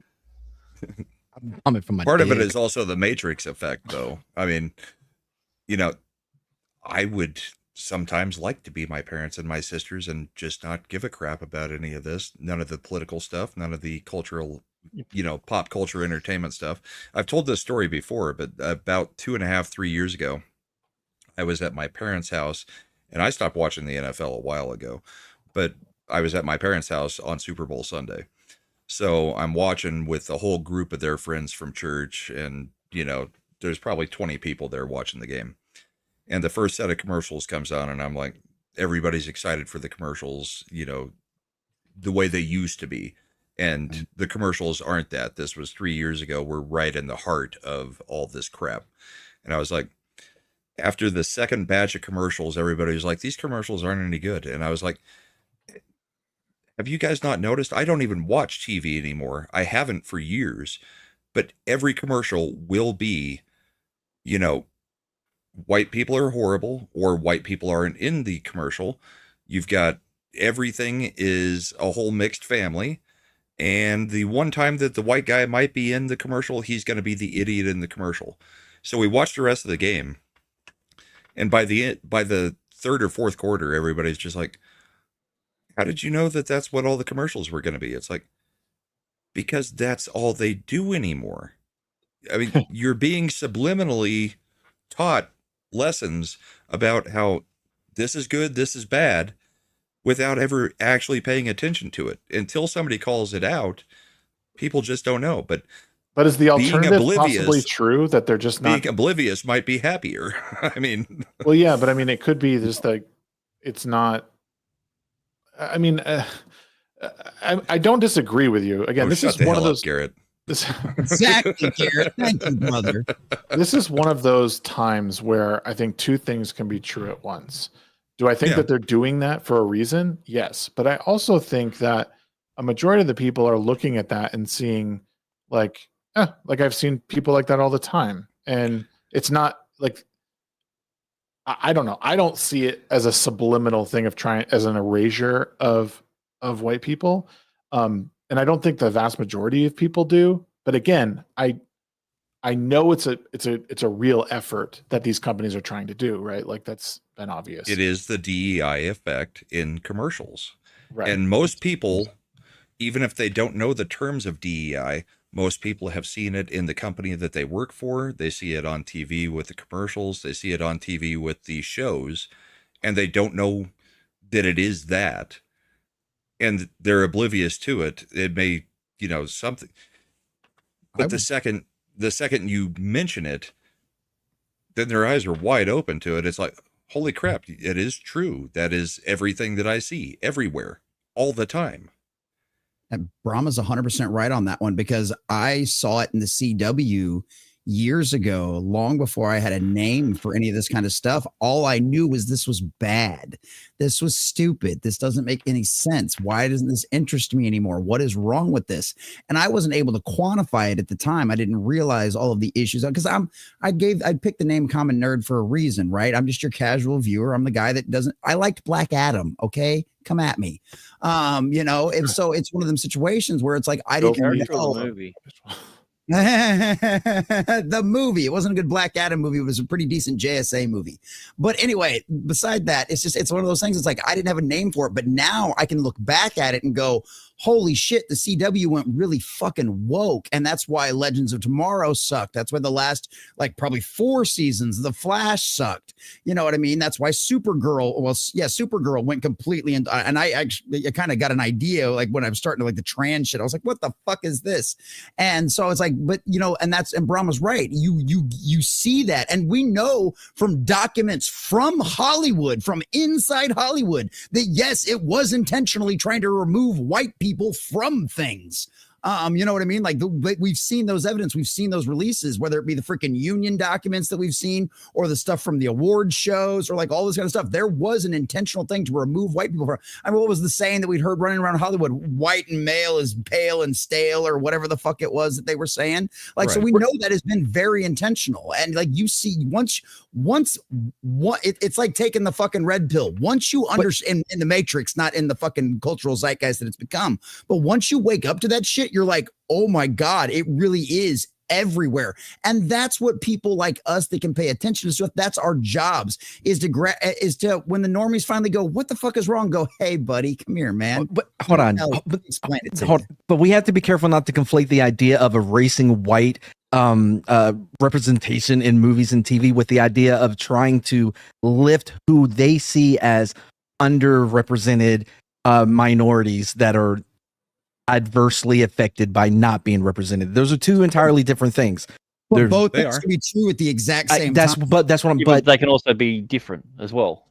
That's why it says not about conflating all of it with one with the other. That's what I'm saying.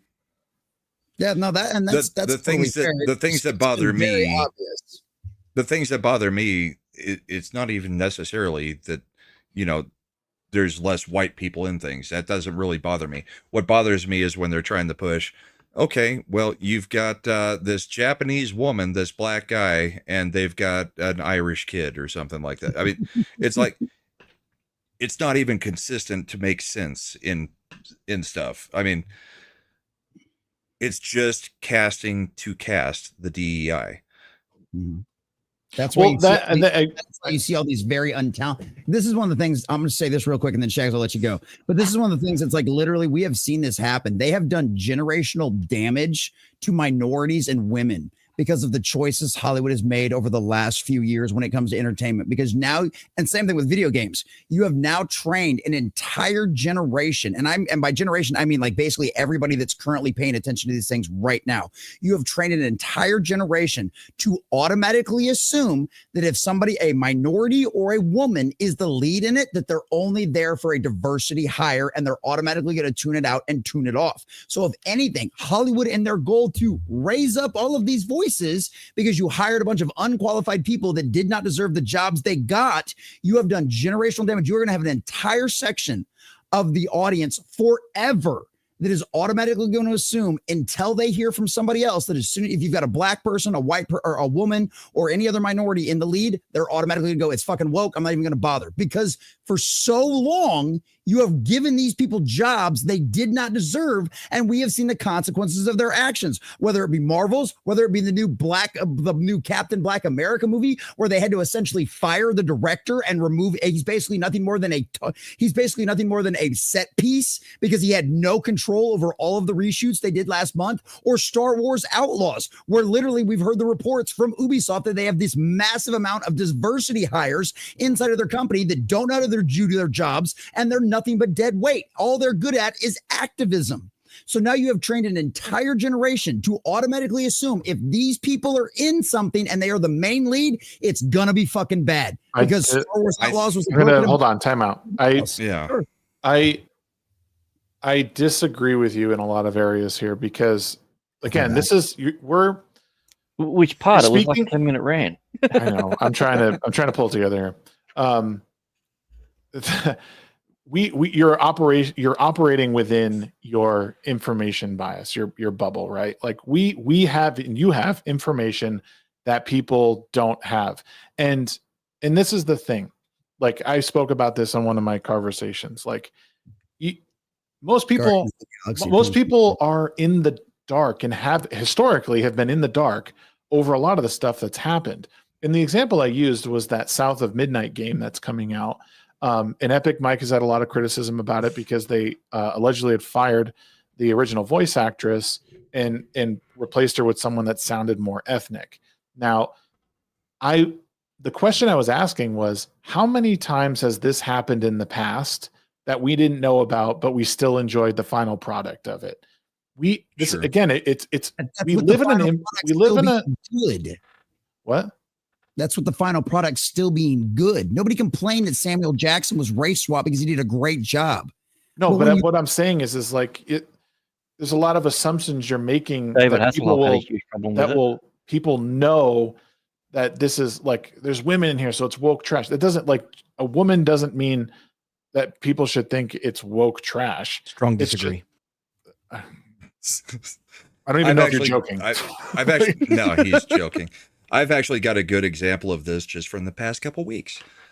So immediately we all jumped on LA for what we assumed were the DEI hires across LA during the fires. The mayor, the fire chief, the water management director.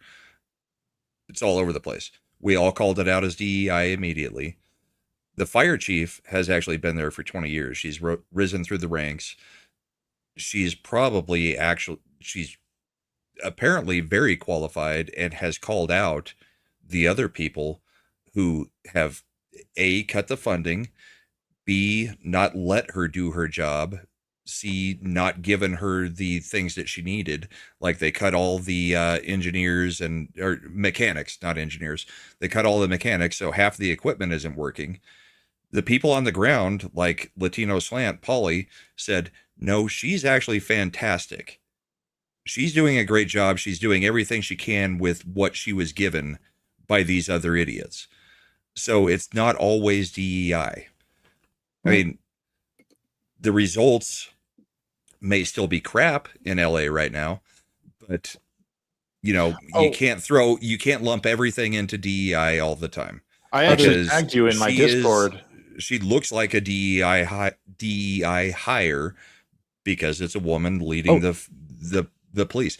What Jesse was saying about Hollywood, it's a bigger issue throughout the country, like affirmative action and everything, because you start making those assumptions and they're not good assumptions. Brahma, before we get too far away from the fires in LA, though, just because that chief may not be in that position because DEI does not excuse or make up for all of the other things that have been decided based on DEI. I get that, but we jumped to DEI too quick.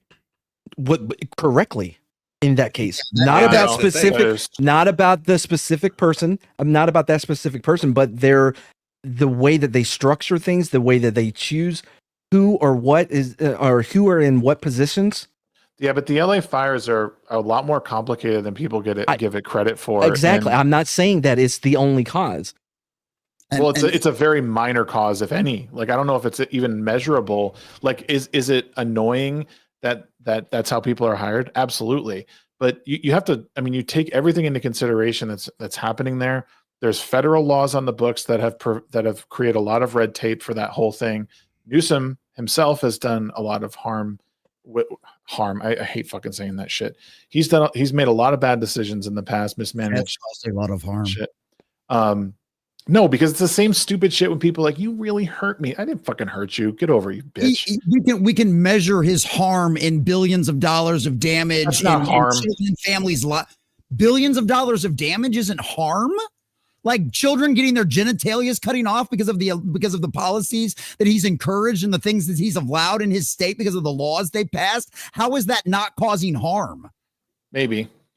I mean, my point was more that we constantly jump straight to DEI, and that is part of the problem. It's the same thing with DEI with the airlines, DEI with your surgeon, and affirmative action before DEI. You know, we've all made the joke after all the stuff with Boeing, but it's like, you know, you get on the plane and you see 2 female pilots. Are you staying on the plane or are you taking the next flight? We've made the jokes because it is now you don't know who you can trust to actually be have the merit to be there. Wait, what's that about? I don't even know this. What is that about? You haven't heard about that? No. Like Boeing and all their diversity, inclusion, and equity, they're like, well, we have to hire all the we must hire this many women as pilots, or this, you know, from whatever we have to hire from. Okay, I heard him say that. Groups to make it diverse. I've heard him say that. That's cringe. Rather than the best pilots. How many plane crashes and how many people have died because of it? Nobody knows, but planes have been falling out of the sky for the last 3 weeks. Wait, because women were flying the planes? We don't know. That's the issue. No, but the issue is you don't know if listen, it's an issue based on meritocracy or based on something else. Time out. Hold on. I hear you. I know you want to yell at me. Because you think I'm defending Boeing or something. But I'm merely asking the question: can you substantiate that because they hired women, that planes are falling out of the sky? It's 2 completely different things.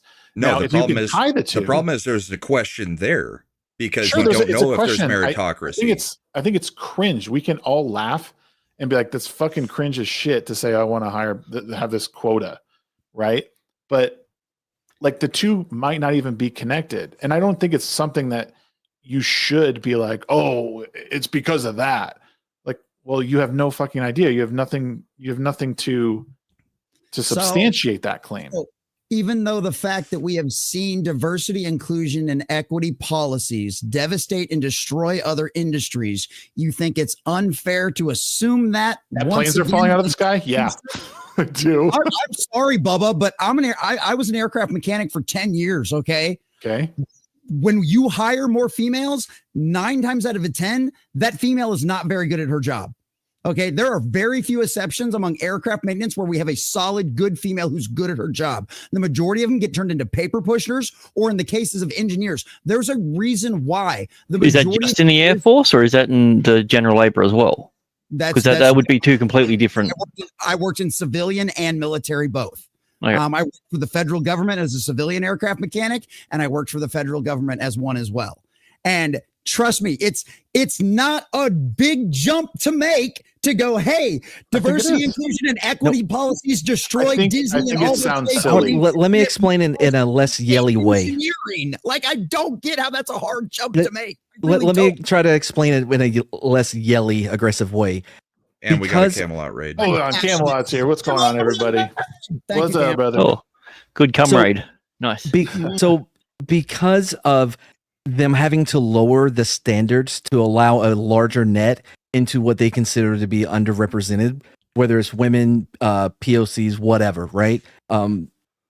Because they had to lower the standard, that's what makes everything less safe and more dangerous. Because the standard is not only not being held to these new hires that they are trying to almost exclusively hire women and everybody else, but it's because everyone hired at that point is hired at the lower standard. Yeah, listen, I'm not saying you guys, like, everyone's got to calm their tits a little bit. I said that very calm. I know you are. I'm just saying in general. I'm not saying that. Can I finish? No. Can I finish? Excuse me. Can I finish? First of all, before we go on, I do want to thank Camelot for rating, for sending your community over here. Please, guys, pull up a chair. We're talking about DEI standards, Boeing hiring women. Apparently, planes are falling out of the sky because of it. We're just talking about that. So, like I said, pull up a chair. Because of it. McSteller, we are back. Question it. Mm-hmm. Camelot, you want to join us? Let me know. I'll send you a link.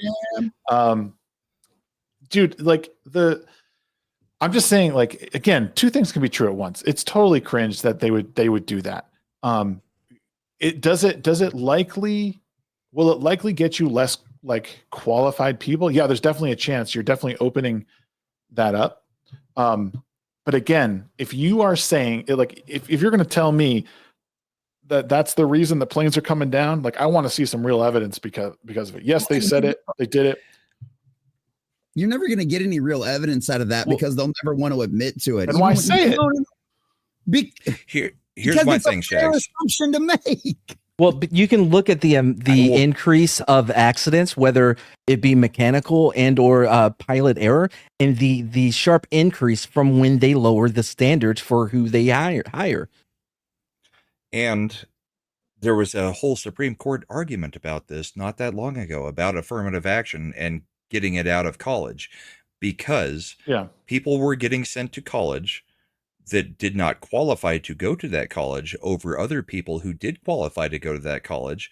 And then you have the question of, is my surgeon, is my is my pilot, were they actually qualified, or did they get passed through because we had to meet this quota from affirmative action? DEI is just a shoot off of affirmative action. And the Supreme Court just said affirmative action can't be upheld because you literally cannot tell the people who are more qualified, we are not accepting you just because we have to accept these other people who are not as qualified and maybe getting passed through. The thing is not whether DEI is causing the planes to fall out of the sky.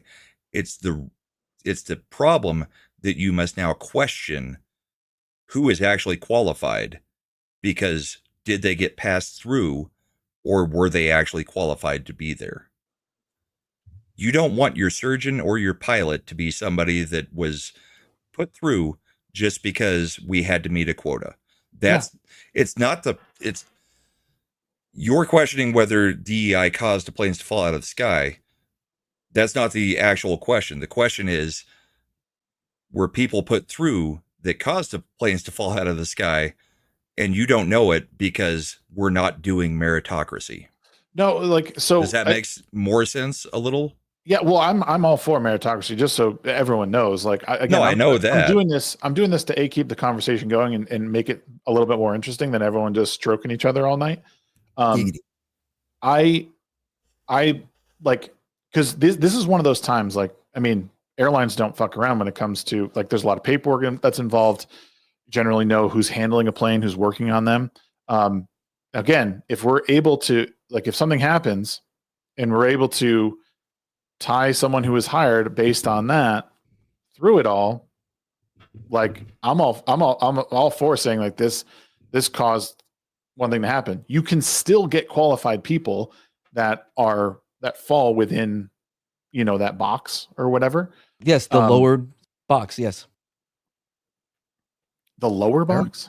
Yeah, because the standards have been lowered, so you still get qualified people, but it's not the same because the standards to be hired is dropped. You see it throughout the military with the PT test, the Ranger School, SF, whatever, quals, all of it. They lower the standards, especially when they were pushing for women to be in that, just so that they will make it.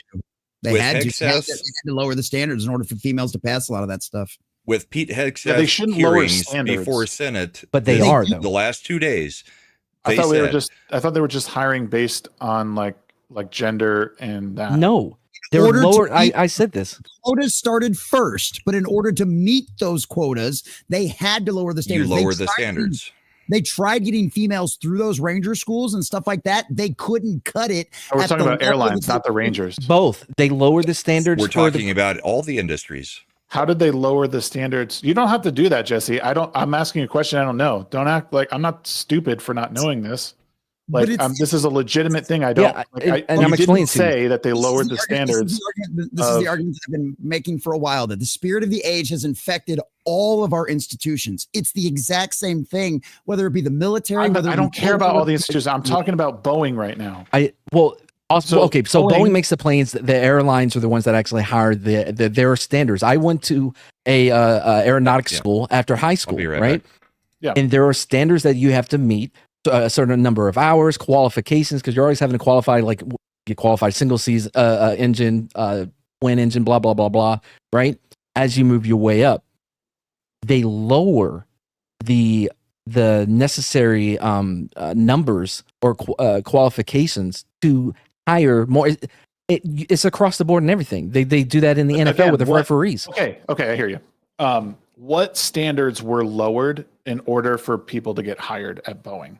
Okay, I will look that up for you specifically. That's actually what I'm getting to, is what standards were lowered in order for like women to get hired in that case. Because I guess my point is you can still hire the right person that's a woman that has that experience. Right. And I was that's what yeah, and I was going to back you up on that too, because like I said, I've been in these fields before. I know I've had incredible sheet metal mechanics that were women. They're like, there's certain aspects that come more natural and like riveting to some chicks and stuff like that than it does even to men. They're the exception and not the rule though.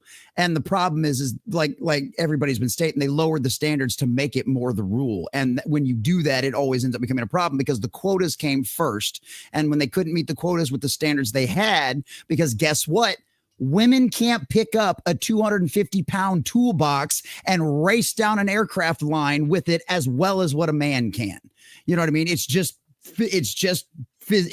biology at that point. You know Just what I like mean? going back to the LA fires, the police chief, the one place she did misstep was saying, we want to make our stations more diverse and hire more women. Well, if the women can't carry somebody out, like the lieutenant police chief that literally said on the video, well, if your husband needs carried out, he got himself into a bad situation, that's on him. No. I'm actually wondering. So I was wondering, I kept asking this question and no one would give me an answer, or they ignored my comment. The video that was posted of that woman saying, I guess it was the fire chief or whatever, or Lieutenant chief, I believe, was saying that like, I might not be able to carry a man out because I'm not as strong or whatever. Like, so the firefighter in that was from the TV show 911, and even the logo was in the top right corner. So my question to everybody was, is this like something funny from the show? Like they were just doing a bit in the show?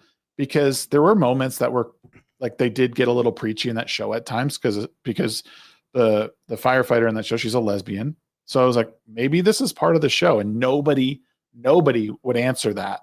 They just kept sharing it as if it were a real ad, but like there was everything promo for 911 has said that was they were using footage from 911 in the background of her statement. That's so weird that they would do that, because that just makes it look illegitimate. Community notice would have nailed that in a heartbeat. It's LA, I guess. Yeah, LA is going to use an LA filmed show to do their little advertisements and stuff. Yeah. But yeah. I mean, also in the show, they used firefighter? real engines. They used real firefighters all the time anyway. So I mean, say that again. In the show, they use real fire engines, fire stations, and firefighters all the time. Yeah, it's a symbiotic relationship. Yeah. But yeah, I mean, kind of like pilots and surgeons. Do you want your firefighter to be able to actually rescue you, or do you want them to say, "Well, I can't lift you. I want people who are qualified and able to do the job." I'm not for if I'm trapped in a lowering burning house and a cannibal wants to rescue me out of it, I'm just going to go, you go for it, buddy. Have a look on your way out. Just get me out of the burning fire, you know? Like if lowering if lowering standards creates more of a problem, or like, again, more accidents, like people die, like, yeah, I'm not for that. If lowering the standards offers more people like the job that can actually do the job, great, because they're still doing the job. But in the case of like firefighters and saving people's lives, like, yeah, I want someone who can carry someone out. Don't lower standards for that. Don't lower standards for a surgeon because like they could possibly die. Wait, so what jobs are you okay? Wait, what jobs are you okay with, Shags, of lowering the standards? Well, what I'm saying is like if you're able to, so like a mechanic job, like I guess in a way, like if lowering the standards to get in, if you can still perform your job as well as someone else who's like overqualified at that point, then there's no loss there. You're actually getting more people into the workforce. But again, if The it's problem is the standards are the They're qualification, based on not the performance. overqualification. That's why they're the standards to get that job. If you have to lower the standards, then you're lowering the basic qualification level to get that job. Garbage man. I'm happy with a woman garbage man. There we go. I don't know if she can't lift the freaking garbage can and dump it into the garbage None of truck those. and it goes all over the road. I don't want to have to clean it up. it's all no one lifts a garbage can anymore. It's all the fucking. You understand the point, though. You understand the point, though. Yeah, I got you. If you can't do the job, you can't do the job. If you have to change the rules to give somebody the job, then they're not qualified for the job. And it's usually not the people who are doing the jobs doing it. It's someone that's a higher up, further along, that's looking to create some sort of buzz about something. It's always someone who has nothing really to do with the actual job that always seems to be the one that does it. I mean, the standard for a McDonald's worker working at the drive-through window and putting together my order should be that they should be able to get the order right. And we can't even get that right half the time. So I really don't want to know what's going on well above McDonald's levels. Well, what about, okay, let me ask you this. I suppose, again, I'm not, this is a good discussion, I think. I know, Parrot Head. So in the case of like fast food restaurants, like used to be like pretty normal people working at like McDonald's. They wore ties. Used to be blah, blah, blah. teenagers and then an adult manager. Yeah. But now, like, I mean, there's like literally special needs people working at McDonald's, which is great. Like they can Hey, get the job we had done. a special needs guy that worked at the Papa John's that I worked at way back in the day. You know what we had him do? We had him fold boxes all day because all he had to do was push in the corners, flip the top, fold the box. You didn't give him a job that had to do with anything making a pizza, cutting a pizza, handing a pizza to anybody, or doing the whatchamacallit, the taking the orders or ringing up the orders. You gave him the job that he was qualified What for, about the guy? So which what was about the folding guy? the boxes? What about the local guy at my Chili's who, like, I don't even know I what don't he know. has, but he's got like some neurological thing where he's like, what I like to drink. Like that's how he talks, but he takes orders and he delivers food and he's like a nice kid. But If it's he's like, capable of doing the I don't think- job, then he's capable of doing the job. Yeah, but dude, you're proving my point. Like he's like, but like What's Shags yelling at us for? Right? This is out of character. But this is what I mean. Like they lowered their typical standard to have him work. Did they? Because he's doing the job. Yeah, Because but I would. they have to be an equal opportunity employer. So even if he comes in there with that disability, they still have to give him a chance. Right. So wouldn't that same thing apply to like? Okay. Yeah, but you're talking about a man, aren't you? Not a woman. Not only that, you're talking. You're not necessarily lowering your standards just because the guy has a speech impediment, right? No, it's more than a speech impediment. It's definitely more than that. I can't. Right. It sucks because I can't talk about this guy without sounding like a complete fucking asshole. But No, it's okay. he's totally not like he's physically He impaired. has a level of retardation. Well, probably, but there's also a physical thing too. Like I would doubt that he is capable of like lifting something that's like 50 Well, pounds over his head. Is he handling know? any money? Is he Yes. doing any calculations? Yes. So I don't see what the issue is then if he's able to do it. No, but I'm saying like the requirements for most restaurant jobs is that you need to be able to stand on your feet for 8 hours. You need to be able to like lift 50 pounds over your head. You need to be able to effectively communicate. I don't know the place that you're talking about, so I have no idea of what it It's is. just like a fast casual, like General it's Chili's. restaurant. I never had a Chili's. restaurant. I don't know if you have those in Australia, but General Not a quick chili. American food restaurant. Mm. Baby back ribs, burgers, Barbecue chili. sauce. I guess what I'm getting at, and Awesome, like even with King Deplorable's comment, it sounds like it's a man versus woman thing, is what it comes down to. Not at all. Oh my God! What? Well, no, Because I mean, most like, of the with his- affirmative action talk was not about man versus woman. It was racial. Yeah, that was always what it was for a lot of that affirmative action stuff. But it's like, Yeah. you're still now it's becoming. you're kind of proving our point at the exact same time, because you're saying he can meet those standards. He can do the job. Otherwise, if he was screwing up his ticket orders all the time, and he was putting the wrong food at the wrong tables and shit like that, dropping whole trays, his ass would be fired. But he's figured out a way to overcome his issues and still do the damn job. What I'm saying is, Well, you're talking about the hiring practice versus him actually being on the job. Is that what you're saying? How could he have been hired? Yeah. So like what I'm getting at is that some of the standards were lowered for him to get his job, because equal opportunity employer, right? We want everyone to have the same which standards were lowered then. Yeah. What's I've actually got something that I might be able to help you with, Shags, with this. We had the same scenario at the restaurant that I worked at. We hired a kid. He was a bit of a petard, nice kid, but he had what we call retard strength. So we just got him on doing stuff in the truck, basically doing the truckload, and he was happy in that. It turned out that the guy was actually a pretty decent enough line cook once we showed him what to do. He got curious one day. They lowered their standards to hiring, but they put him in a job that was specific for his skill level, and then he proved himself. Maybe this kid has done the same thing. Maybe he started doing something else and went there. Yeah, but did they lower the standards to hire him? What absolutely. were the standards? He just said they lowered. Yeah, we had to, because like he couldn't. The standards is being able to stand on any position and do any job, and he couldn't do that. But after doing stuff for a while and seeing it and getting used to it, the way in which a faster paced kitchen works, he got curious. He asked and he saw what it was, and then he learned. But if he went straight away, he wouldn't have been able to do anything. See, here there would be something different, because if you were working in a restaurant, you can't have you could do any job, because a lot of the times this was a fast food chain. So okay. What I'm getting at is a lot of the times, like in food joints here, especially depending on if there's alcohol served, that kind of stuff, not everybody in the place is allowed to do all of the jobs, because you would hire 16, 17-year-olds to do the bus boy and hostess jobs.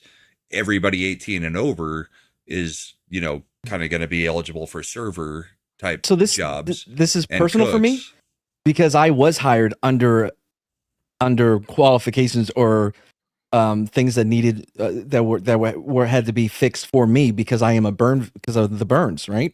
Oh, because I can't work in the sun. You were the retard. Well, that's it. too. Go ahead, man. Sorry. Anyway, back to my war wounds.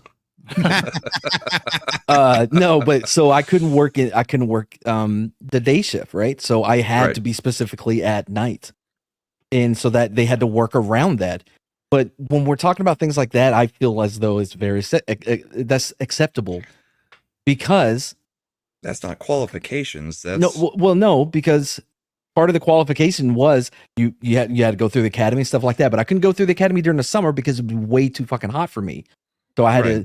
So it had to be delayed for this. There were exceptions made for me specifically, so that because I can do my shift, right? I could do my job, but under a certain situation, because of the burns. You had also served in the military and were perfectly qualified to be doing the job. Right. It was just limitations on when you could do the job. Just that's not like the same thing as being completely underqualified to do a job. That's not what I was saying. I was talking about it being personal, but about these people being hired, whether they're fatatas or whatever, they're being hired, but there's exceptions being made because they can still do the job, but they may not qualify in the same sense as other people. Is that not what we were talking about? I agree with hire Matt. My argument the whole time has been if you're qualified to do the job. I mean, even if, like in Shag's situation, I mean, the guy, couldn't lift 50 pounds over his head? That was the only qualification he didn't meet? Well, I would say, like, I would say that, I don't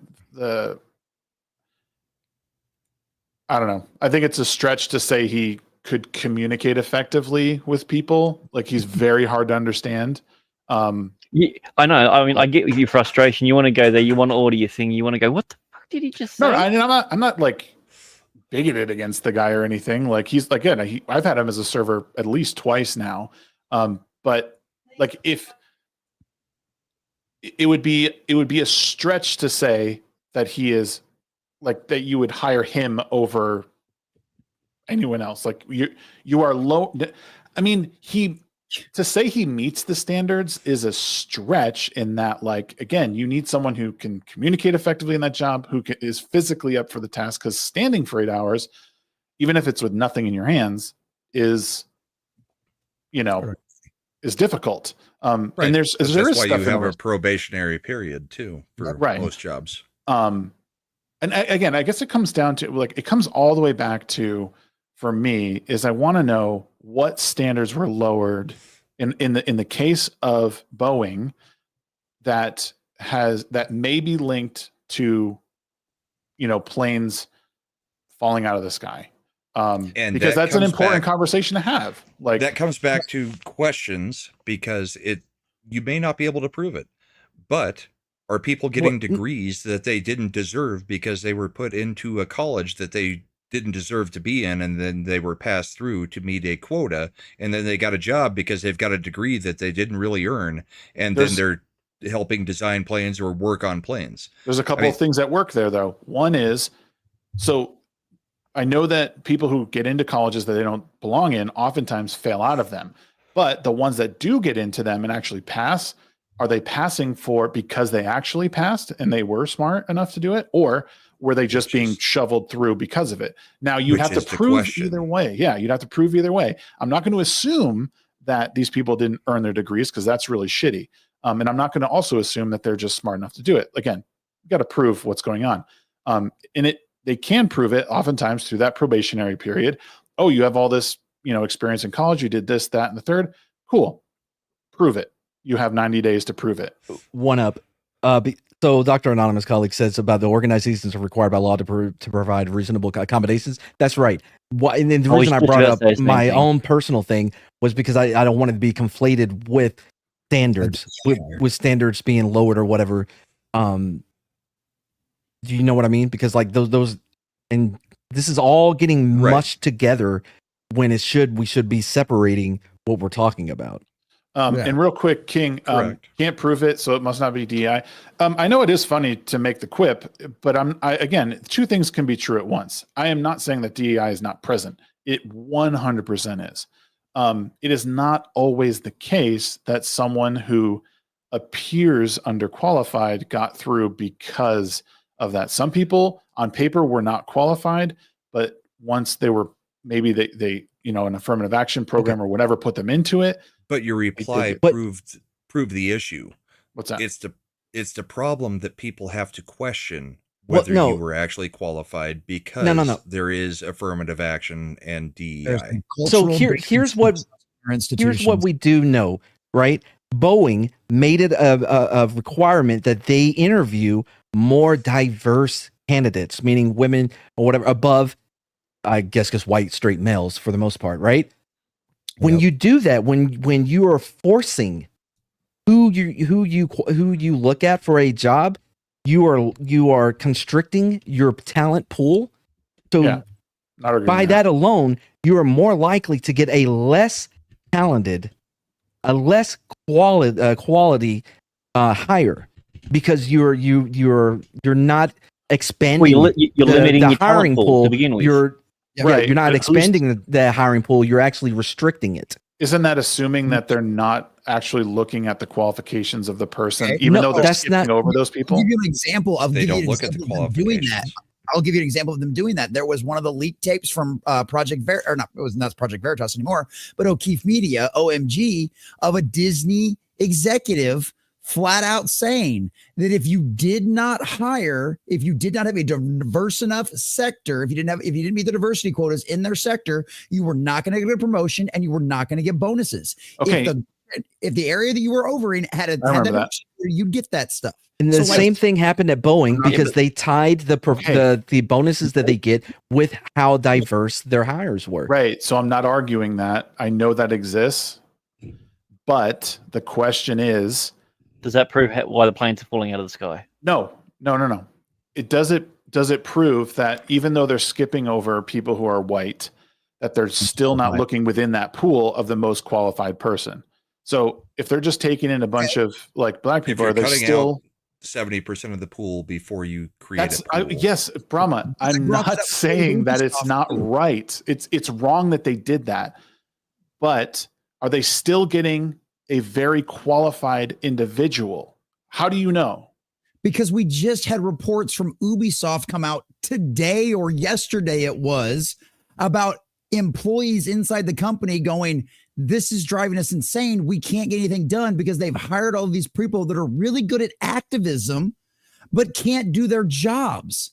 Like they literally have said that the managers, the game developers' job now is to deal with all of the diversity, inclusion, red tape garbage, and they're not actually designing games anymore. There are people that were hired strictly for diversity reasons that are supposed to be game testers that will find a bug in a game, and instead of saying it needs to be fixed or having it elevated to the right levels to get it fixed, that'll say it works as is because they don't want to actually do any work because they were only hired based on their diversity inclusion qualifications. Like we get reports about this all the time from people. Well, but back to what Shags was saying specifically. Shags, let me ask you, right? You're going in for a surgery. You want someone who is qualified, or do you want the best possible qualified person working on you? Right. Yeah. Do you want them to have selected from 30% of the available surgeons, or do you want them to select the best from 100% of the surgeons? Yeah. Yes. I want the very best person. I'm not. Yes. Yes. Then you can't limit the pool.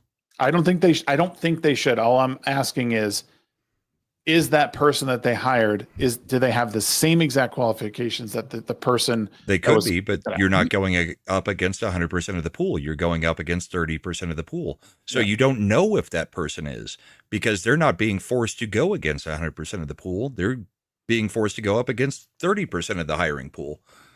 So yes, they may be the very best qualified. That's what I'm saying is the problem. The question there of, are they there because of that? Dr. Anonymous Colleague brought up the other side of the point.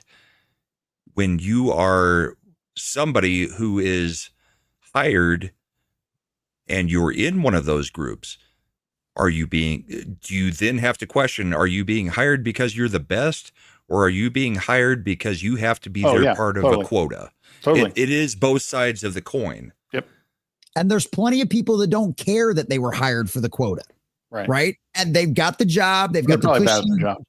Exactly. Like I said, we hear reports about this all the time. The animators from Pixar, we heard about that. The animators from inside of Disney were getting so frustrated because they had all of these Thomas people. talks about it. Yeah. Yep. They got hired to do these jobs and they couldn't do them. So all these older animators either quit because they didn't want to deal with it anymore, or they were having to make up for these other people's work who simply weren't doing their jobs. But nobody's going to fire them because guess what? They were hired under the diversity aspect. And if I lose my diversity quota in my division, I lose my bonus at the end of the year. So, yeah. What's devastating? Based on your question, are you assuming that there were tons of minorities who were qualified that got skipped over, and people who came up with DEI would not ask? With DEI would not ask that question. I don't. Oh, who did we lose? Brahma. Had to get rid of him. His headphones on, so maybe he had to do something. There he's back. Oh, hey, sorry. Yeah, the AirPods went out, so I had to switch back to Mad's excellent headset. And it wouldn't put the audio through. So okay, their Audio Technica. Technica. Yeah, I don't. A lot of the discussion right now is it's a tiny bit of devil's advocate, because I'm sick of like everyone just kind of stroking themselves over everything and just agreeing with it, because I know there's problems within the gaming industry, within entertainment. A lot of people, brought in that are just not, they just don't know what they're doing. They're not creative. They were likely hired because they checked a box. I guess my issue is just like, sometimes I do feel like I want a little bit more information on things like, is the Boeing problem really the DEI problem? It probably contributed to it, unfortunately. But I I guess I don't want to. Mostly, I don't want to think that every bad thing in the world is happening because like a person of color has a job. No, it's the like women. or that. But that's like, why I brought up the LA fires in the beginning. Yeah. We all called the chick a DEI hire. She actually kind of talked like a DEI hire, but she also was well qualified for the job. And the people on the ground are saying that out of everybody that was a DEI hire in LA, she's actually doing the job. Yeah. Well, and it's one of those things I brought up this in my videos when we talk about like video games and stuff like that with the what I call them red flags, because that's what they are, right? You talked about how there's certain aspects flags. That makes way more sense. I thought you were saying something else. But you talked about like Heretic Prince, right? There's a lot of things that you liked about that trailer, right? Yeah. But that lead actress as as the flat-chested, bald-headed, uglified chick is a giant red flag. She's not uglified. Get out of here with that shit. It's sin, but whatever. You know what? If you like things that look like guys, hey man, no judgment. I don't kink shame. Okay, I might judge you. And that's the problem. We're bringing it back. Doesn't look like a guy. My point is, it's a red flag when you've got a bald-headed woman as the lead for a character. And trust me, I read all the articles. Right? I know it's supposed to be part of the story. There's a reason why she shaved her head. All of this other kind of nonsense, right? And I'm not saying it's not going to be a good game. What about G.I. Jane? What I'm saying is it's a giant red flag that generally follows up with something being crappy, right? We complained about Star Wars Outlaws, about how they took this gorgeous, absolutely gorgeous actress that they based this character on, and they made her ugly as sin, right? What followed after that? A game that not only has all of your diversity, inclusion, and equity nonsense, but it's also a broken and buggy mess of a game. And now we found out why, because of the Ubisoft information that we've had come out in the last couple of days. And it's because they hired diversity, inclusion, and equity people that either did not do their jobs, lied to their supervisors about their jobs, or just flat out didn't do anything. And guess what? Their supervisors won't fire them because they were a diversity hire. And you don't want to get called a racist or a foe because you fired a person who can't do their fucking job. We get called it anyway. So what's the difference? I think the thing is, it's not red flags anymore. It's been a pattern for so long now that we can now identify it as a stereotype. Could be. I wanted to be right about. I wanted Creature Commandos to be good, right? Not all stereotypes are right, but often they are. The rule exists for a reason. There's exceptions to the rule, but the rule exists for a reason. So, yeah. But yeah. So that's why the planes are falling out of the sky. Did we get to the end of it? Did we figure it out? Yes, it's because a bunch of bald women. People. It's because of bald, flat-chested women that look like men. Bald, unflat-chested. The man was partially right when he went women. All I know is if I get on a plane and it's not a 50+ male pilot, I'm out. I feel that. I respect that. And you know what? The other thing about this, too, it was weird. Last time I went on a plane, I actually had a straight stewardess. It was the weirdest thing ever. I was just like, I don't like this. This didn't feel right. Stewardess? A straight one. Yeah. Wow. That is rare. They prefer to be called flight attendants. I don't give a fuck.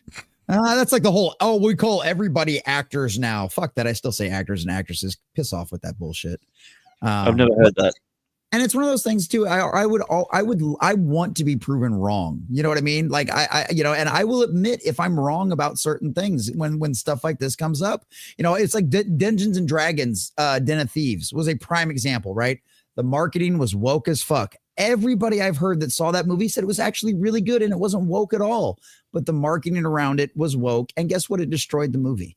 So it's sad to say, but that's how the culture reacts to these things now. And I get, Shags, that you're somewhat playing devil's advocate and somewhat being serious. He wants to be an optimist. My problem always has been the same thing that the Supreme Court has found: the questioning of whether you've got the most qualified person. I believe in pure meritocracy. There should be no quotas. There should also be no discrimination. The best person for a job should get the job. Mm-hmm. Yeah. I mean, It's one of those things. I've been screaming this in every one of my videos. What happened to content of your character and not color your skin? How did we completely and totally flip Martin Luther King's dream to where it's all about the color of your skin and not about because no one believes that thing because he was a womanizer. So his message doesn't mean anything anymore. According to the FBI, you know what I mean? That's where we get those reports. So you really trust the government? I don't know, man. Well, and really the questioning started coming back with Obama, who is a manonizer. That's a rabbit hole I haven't gone down yet, Brahma. Shags, it's your show. Should we go down this rabbit hole? You haven't gone down Obama's rabbit hole? A lot of people have. Oh, I didn't know. But Shout out to Big Mike. He's a if you're going down that rabbit hole, you also have to go. You have to believe that the Earth is flat. I think. Whoa! What? Do you believe that Obama took a couple of dicks back in the day? Really? Oh, I know. I thought we were going to get into. Well, Big he Mike. went to college. Oh, Big Mike Obama. I mean, I don't know, man. I see some of those pictures. They're kind of questionable with that bulge. I'm not sure. I don't know. Everybody's getting it once in a while. I'm just making a joke, but pictures of her pregnant. I don't know. Have you ever seen any of her pregnant? I don't know. You think That's what I mean. If you believe that, we have to assume you believe the Earth is flat too. I don't believe it. I believe it's a funny joke. That it is. It is. We can constantly. Yeah, we're not Wes Moody. We don't really believe it, but it's fun to joke about. Yeah. Wes. God bless it. Shout out, Wes. This is fun. This is why we brought this show back, is because of discussions like this, though. Think about what was that anniversary special we had for Christmas, right? Or the Christmas anniversary special.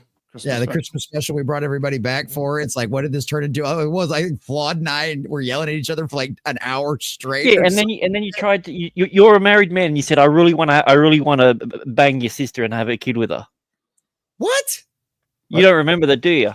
No, play back the tape. I don't remember. I don't know what the fuck you're talking about. You're like, that'd be what such an beautiful old man mixed thing baby. to say. Yeah. No. Play all I back said the was tape. Babies are great. What the fuck? That is not the same thing, Grant. Dude, you said you said you said you should bang Floyd's sister because you should have beautiful kids. That's what you said. No, that's Rewind not, the that's what you TiVo. said. Yeah, rewind the TiVo. I don't believe that. Here's There was ultimately alcohol. All right, one leave of the me alone. reasons, like I brought up and went as far as I did tonight, because I refuse to swallow the black pills that a lot of people are trying to force feed me on things, and it only helps with productive dialogue. Like, and while I'm playing devil's advocate a little bit, and some of the stuff I want to. Who's black pilling? I don't see many people that are black pilled around. That's what I mean. Really? Like, yeah. I think most sweet summer child. I think a good portion of our country is very white pilled, that we're about to go into a very good next 4 years. Well, it I'm may more be beige- stressful, beige and there pilled. may be some bumps along the way, but No, I think the black pilling's gone now that we don't have to question elections quite as much because there was a smackdown. Yeah, our side won. We don't need to question shit. Yeah, exactly. I think Well, I get Shags. And that, what happened today? I mean, everybody knows that Trump is the impetus for, all the hostages being released. They're working together, Biden and Trump, supposedly. And Biden comes out and claims some credit. Trump gives him some credit. And we're moving forward. The country is going to keep going on. And a lot of the people that are going to be put in place are going to be shutting down a lot of this crap that we've been seeing that is just divisive. No, but I get It'll what be Shags- divisive from the other side, but ultimately it gets back to the meritocracy, which is all that really matters. Amen to that. Well, But and I get what you're saying, Shags, because like you're saying, like, because trust me, I got people like this in my chat, okay, that are like, anytime I'm like, hey man, this Marvel project looks good, I'm actually kind of cautious. They're fuck that, fuck Marvel, yada yada yada yada yada yada. And so yeah, I get we should not be like that. Do I understand people like that? Yes. Do I understand those people are fully justified to be like that for what these corporations and these companies have done to their favorite fandoms or to their favorite airplane? I completely and totally understand why people are like that. I myself am not like that. I want this stuff to get better. I want these people to change. I want to go dude, I'm so excited about the latest Marvel leaks because I think this is going to be really good. And let's theorize and let's be fucking nerds and let's be geeks and let's do our nerd thing like we always used to do it, like your local comic book shop or at the cafeteria at school or whatever. I want to get back to that, right? I want that, and I want to be hopeful, but there is always going to be a certain segment of the population that are always going to call that. And guess what? It's not their fault that they're doing that. It's Hollywood's fault. It's these corporations' fault. It's these institutions' fault that have gone, every time we do this, it turns out to be shit. Well, guess what? It's been long enough. Every time you've done this to me, I'm just going to assume it's going to be shit. And I'm not going to bother wasting my time with it because time and money are valuable. And I'm just going to assume everything you put out is garbage. And that's a perfectly reasonable stance to take at this point. I myself am not going to be like that because I want these things to be good. But at the exact same time, I wanted Creature Commandos to be good. It wasn't. It was shit. And we roasted it for 8 weeks. Every episode that it came out, you know. So for those that lost the thread on that one, pattern recognition is real, and until I see it change, I'm not going to buy. Thank you. So, And yeah, and to Shag's many years point, you know, we need to celebrate the things that are good. Like on Comics Division, every Monday we've been doing Landman for the whole season. We've done an hour and a half to an hour and 45 minutes, literally breaking down every scene of Landman because it's that good. We basically said, screw it. We are going to spoil the crap out of it because we want you to watch it. So you should probably watch it ahead of time before the show so that you can join in the conversation. I think we do need to do some more of that. You know, I'm going to push hopefully 1923 season 2 that's coming up. I'm going to try to push comics into doing that one. And if he doesn't want to do it, then maybe I'll push little Chad into doing it for a Sin and Art. But talking about good things is a good thing. We don't always have to be black-pilled and talking about the negative. When there is something good, I hope our chat understands that when we want to talk about something that's good, yeah, spoilers are going to come along with it, and it's going to spoil something good for you. But hopefully you will join the ride and watch it with us when we say something is good. And then you're not spoiled. You're participating in the conversation. I mean, there are things we can do to change what we do here. And part of that is, you know, when we find something good, let's praise it and let's dissect it the same way that we do something that's bad. And hopefully people in the chat, rather than checking out because it's spoilers, will actually watch it and, you know, be a part of the conversation with us, because that's the hard part about talking about something you like. We don't talk about it as in depth because we want you to go watch it. The hope is you'll go watch it beforehand so that you don't feel like we're spoiling everything for you. It's that you're joining us for the conversation. That's why I like doing watch parties on Rumble, because guess what? Join us over there on Rumble. Like what Shagsworth is streaming right now. Join us over on Rumble and we can do watch parties over there and we don't get in trouble for it. There's also, like, I've heard people say like, oh, this is like one of the worst times for games. It might be true for AAA games, but like as someone who's trying to make their own video game, and also like I play a lot of indie games, there's never been a better time to be a game developer. There's never been a better time to be an indie gamer. Because there's so many ways to acquire games. I don't have to go to a store to get them. I can get them on Steam, on Epic, whatever. Like they're everywhere. They're really easy to get. They're not entirely crazy expensive, especially indie ones. There's a very approachable price point on a lot of them.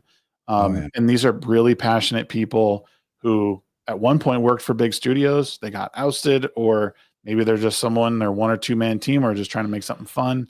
Passion projects. Like, and yeah, like there's like so many good things out there that people aren't doing and talking about. Like you just got to look a little bit because they're there.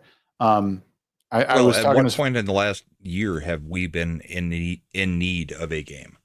Me and you, Shags. I mean, Matt has played with me. Grant's played with me.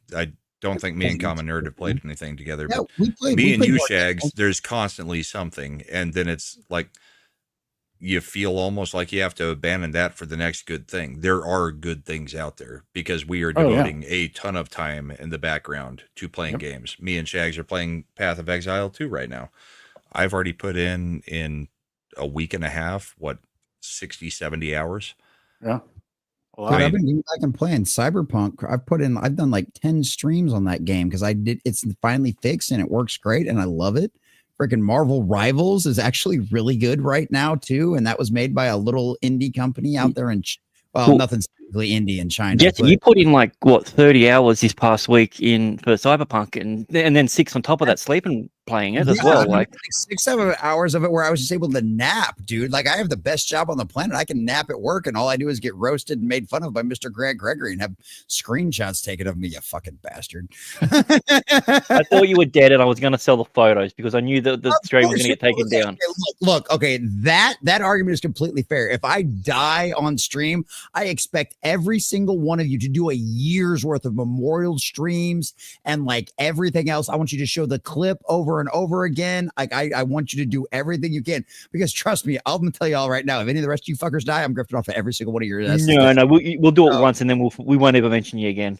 I was gonna say I'll give you a stream. I'll give you like a intro monologue. I mean, it took me like 2 years on this show to even get put on the thumbnail, and it actually required the reboot for that. Dude, I was thinking of that.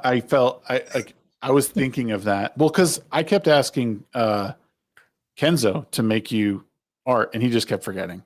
And I was like, oh, okay, I'm not gonna push it. And then I made that, but it's like partially AI, partially like Photoshop. Yeah, I was gonna say, like, I don't know where, like, I look like Comics Division with a top hat and sunglasses on. Yeah. I'm like, what the fuck is that? Well, like everyone, I thought that was a look that you were going for originally. So I'm sorry about that, but you are officially there. You are part of the group. It's okay. Any effort is great. Look, man, I use Grok all the time. I've used Grok like several times for thumbnails because you know what? It's hard to find like a good picture of Batman and Captain America crying over the fact that Diamond Comics Distribution is finally dead, and they did it themselves. So yeah, I totally get you. Brother. It's okay. I still love you. Even though I have like this want cheeks where I look like all fucking desiccated and like dead. It's okay. I thought we were gonna keep this show under control time wise. We're at 3 hours and 30. Well, no, this is perfect. We're about to hit 3.5. Have we ever done that? And Well, Weasel it's came through at midnight $2 for most of us that are in that It's mountain 1 time o'clock zone, in which the is the morning for best. me. Weasel Well, for $2 says, Whoever- "Don't ever forgot. believe in Adam. They make up everything." Facts.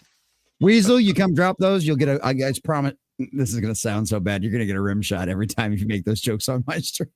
Oh, yeah, no, guys, this was a great stream. I had fun. We kind of veered off all over the place, and we ended strong with a really nice discussion, nice and deep. That's what we do on the midweek. We're great at meandering. Yeah, Yeah, it was good. It was a good conversation. I just didn't realize how big of a Boeing fan Shags was. So it's good to know something new about I'm one pretty of my sure friends. Shags has got stock in Boeing. He might be eyeing for a job as one of their executives right now. Not really. Man, they send me half a stock. I would shill for them so hard. Half a stock? It can't Half be a worth stock. that much. Half of one share. One Well, share. clearly I don't know much about finances, or I wouldn't make such a dumb thing. I wouldn't say such a dumb thing to begin with. That's fair. I mean, That's- if he got you know half what? a I'm stock, he'd really be able glad to you wouldn't do replace his Audio Technica. I got headphones I like a lot now, and it's Tikana. But yeah, I think that's going to pretty much wrap it up for us today. We can go around the horn and announce what we're doing. We'll start with Mad down below. Yep. Let people Got a know. new channel that I've launched called Mad's New Channel. Not a joke. Got a video about koalas on there. 5 minutes, in the rain. quick. You'll love it. It's funny because it's me, Avi. I enjoy it, so I know other people should. We're gonna be launching the flagship live stream a week from Sunday. It'll be Bros on Film, where we talk about the best films about bros. And Varsity Blues is gonna be number one, the first one that we cover, and because that movie changed my life. Well, I don't want your life. I will tell the story about how close I got to having a bear claw tattooed on my ass. The fact that you didn't just kind of upsets me right now. I was 13. It makes sense why they said, no, sir, no, little kid, you cannot be in here asking for tattoos. It makes sense that they wouldn't want to do it on a minor's. Pastry, an actual bear claw, or the drink? My school mascot with the Bears. Oh, I thought it was going to be like I thought that was going to be like one of the pastries. I think you were going to have like a bear claw. Like that would actually make sense these days if you had a tattoo of an actual bear claw pastry on you. At 13, you should have identified with the little brother and strapped yourself to a cross. Fuck. Grant, what do you got coming up, brother? Anything fun? Yeah, so I died I've for got all my men's sin. AI ruins your favorite TV show, so I'm just looking to do another one at the moment. I've done from Sopranos and Squid Game, or season 2 Squid Game. So yeah, I'm going to be doing some more things, and just this week hoping to go live after the finale of season 2 of Silo. So we discussing that one with a couple of people. So if you've seen Silo, jump onto that one. It should be good. If not, I'll just be around and trying to figure out why planes are falling out of the sky. So Scotty tells me it was the government. Because of black women. Yeah. No. He blames the Clintons. So it wasn't the government because 2 of them were in other countries. That's true. Well, Japan lost 3. One on the first, one on the second, and one on the third, and then on the fourth they had a train crash. So like their public system's gone great. Maybe there's a kaiju involved. Oh, that would be epic. That sounds. Oh, it's always a Jew with you, isn't it? Jesus Christ. Well, you control the world, Grant. It's all your fault. Brahma, what do you got coming up, man? Not a lot this week. My daughter turns 21 on Saturday. Oh. So we are going up into the mountains to the casino town, and we're gonna make a weekend out of it. So I'm not doing my normal streams Friday, Saturday, or Sunday. Monday I should be back from vacation in time to weekend vacation in time to I think we're going to do an emergency bullpen cast and cover the inauguration and also go over all of the hearings that are happening this week. Hegseth, Pam Bondi, everybody that they're trying to pass through. Hegseth will get through at this point, just so everybody knows. Seems like on that one now.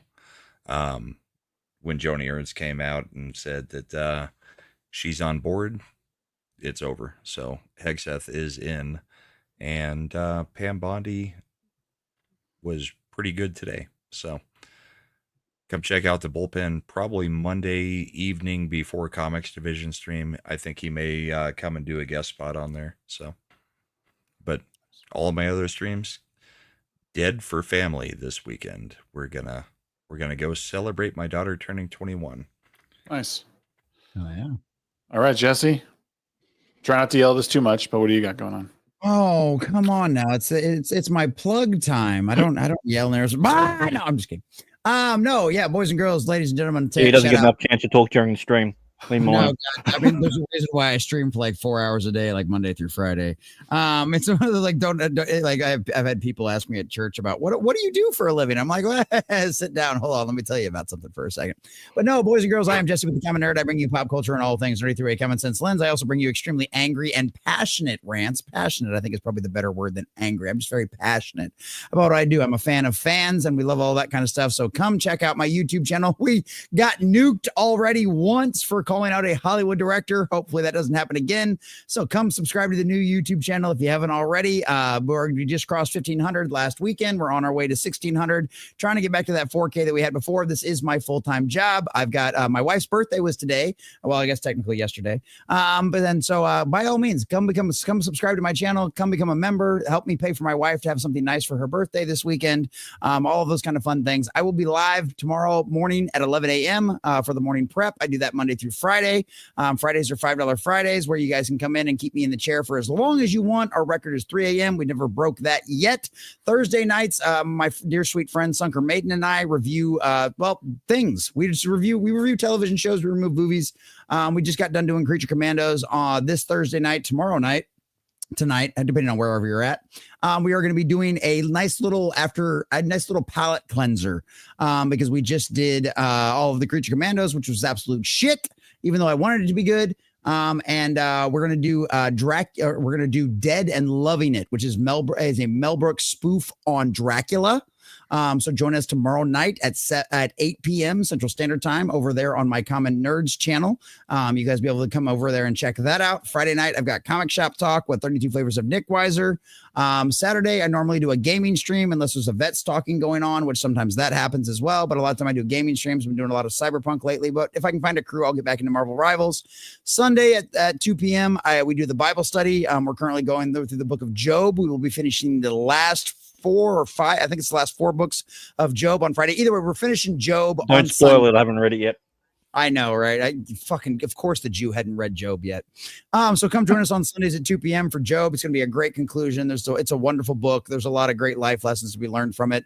Sunday nights at 7 p.m. Central Standard Time, Mr. Grant Gregory, when the emus aren't absolutely destroying and trying to kill his entire way of life, joins me and our dear sweet Sunker Maiden over there to review When Who Was Good. We are currently going through the Matt Smith era. We have just gotten into the Coleman era with the new companion, and so we're working our way towards the 50th anniversary special, which is going to be absolutely amazing. It's incredible. And then, yeah, that's what I do. This is y'all. I have gotten blessed with the best chat in the fellowship, hands down. You guys have made my small little ass full time. And after I lost my job a couple of years ago, like, you guys have made this to where I can do this full time. And I appreciate all of you guys. The Lord has blessed me with all of you all so much. And I am so happy that the midweek hump is back, because like, it's always so often that sometimes we feel we're into an echo chamber. And then of course we have Shags, who is completely and totally possessed by the spirit of the age. He's a woke acolyte of the cult, and he will gladly come in here and defend Boeing and all of the diversity hires, even with all of the horrible things that have happened. So for that, if nothing else, it's a nice little palate cleanser for me to sit around and enjoy people that I disagree with. But either way, all jokes aside, I love you guys. I'm so glad the show is back. I'm happier. I'm happy as a fucking clam. And shout out to Cam for the raid again, and shout out to all of you fabulous folks, the 85 of you that have stuck around since Camelot rated us, even if you're passed out and asleep and watching us. Thank you guys. Come subscribe to everybody on this channel. They're People wonderful always steal content my creators. bits. They're wonderful stewards of the land. Even Mad, which I love Mad. He's great. And then, I guess Shags is okay sometimes. But thanks for being here, guys. This has been a blast. I'll see y'all in the morning. It's his wife's birthday, and he has so much extra energy and can go on all these rants and talk for 15 minutes on his outro, because she was like, no, absolutely do not do me on my birthday, because we've already got 17 kids with the 18th on the way, and we don't need another one plugged in there while I've already got one in there. To counter Brahma's, that can't happen. I saw it in Grey's Anatomy. All I'll say is my wife got off work an hour early, and I ended my stream an hour early before we had to go get the kids. That's all I'm saying. I'd sit on the couch and get pregnant, I reckon. You definitely didn't wear her out, because you didn't wear yourself out at all. I do 24-hour streams without caffeine. I am like this with no caffeine. Do you? Never mind. Shags? Never mind. Anyway, it's been fun. I'm going to leave it at that. What do you got? Shags, what do you got? I heard you got things. I heard you do car streams and stuff. I do. I sit in my car and I talk while I drive to work. I drive to work and I talk to people, because that's just when I have some of my thoughts and I work through them, and a lot of them are nonsensical, and we bounce all over the place even more than we do on this show. But yeah, I usually do those on Tuesday as I drive to work. But sometimes I'll sneak in a second one. Just depends on how I'm feeling. But yeah, if you guys are joining us from Camelot and you haven't subscribed to myself, think about doing so. We do this show every Wednesday night. Camelot has been great and has rated us several times.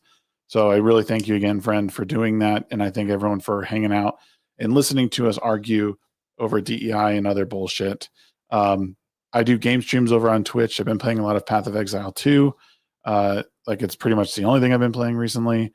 And occasionally we'll play some other things. But right now we are hardcore into Path of Exile 2, and probably will be for the foreseeable future. There's probably an update being pushed on Friday, so there's going to be a big update. And then, yeah, this is really until the new Elden Ring game comes out. Yep. Oh, that's going to be good. But yeah, I hope everyone will join us. We're here every week, starting at 8:30 p.m. Mountain Time, 10:30 p.m. Eastern. We talk about all different things. Sometimes it's lively, sometimes it's just kind of a couple people talking. But y'all make sure you hit the subscribe button. Follow everyone that's here as well on their socials and everything. Like, this is great. I'm so glad we're back. But it is time for bed. It's 3 hours and 30 minutes. We've been going almost quarter after 12. So we're out of here. All of you Camelot Raiders can, go look up Mad's new channel and the rest of us too. Yep. Yes. King, hang out in Discord more, you son of a bitch. All right, we're out of here. Y'all be good. We'll see you next time. Yep, don't get sodomized.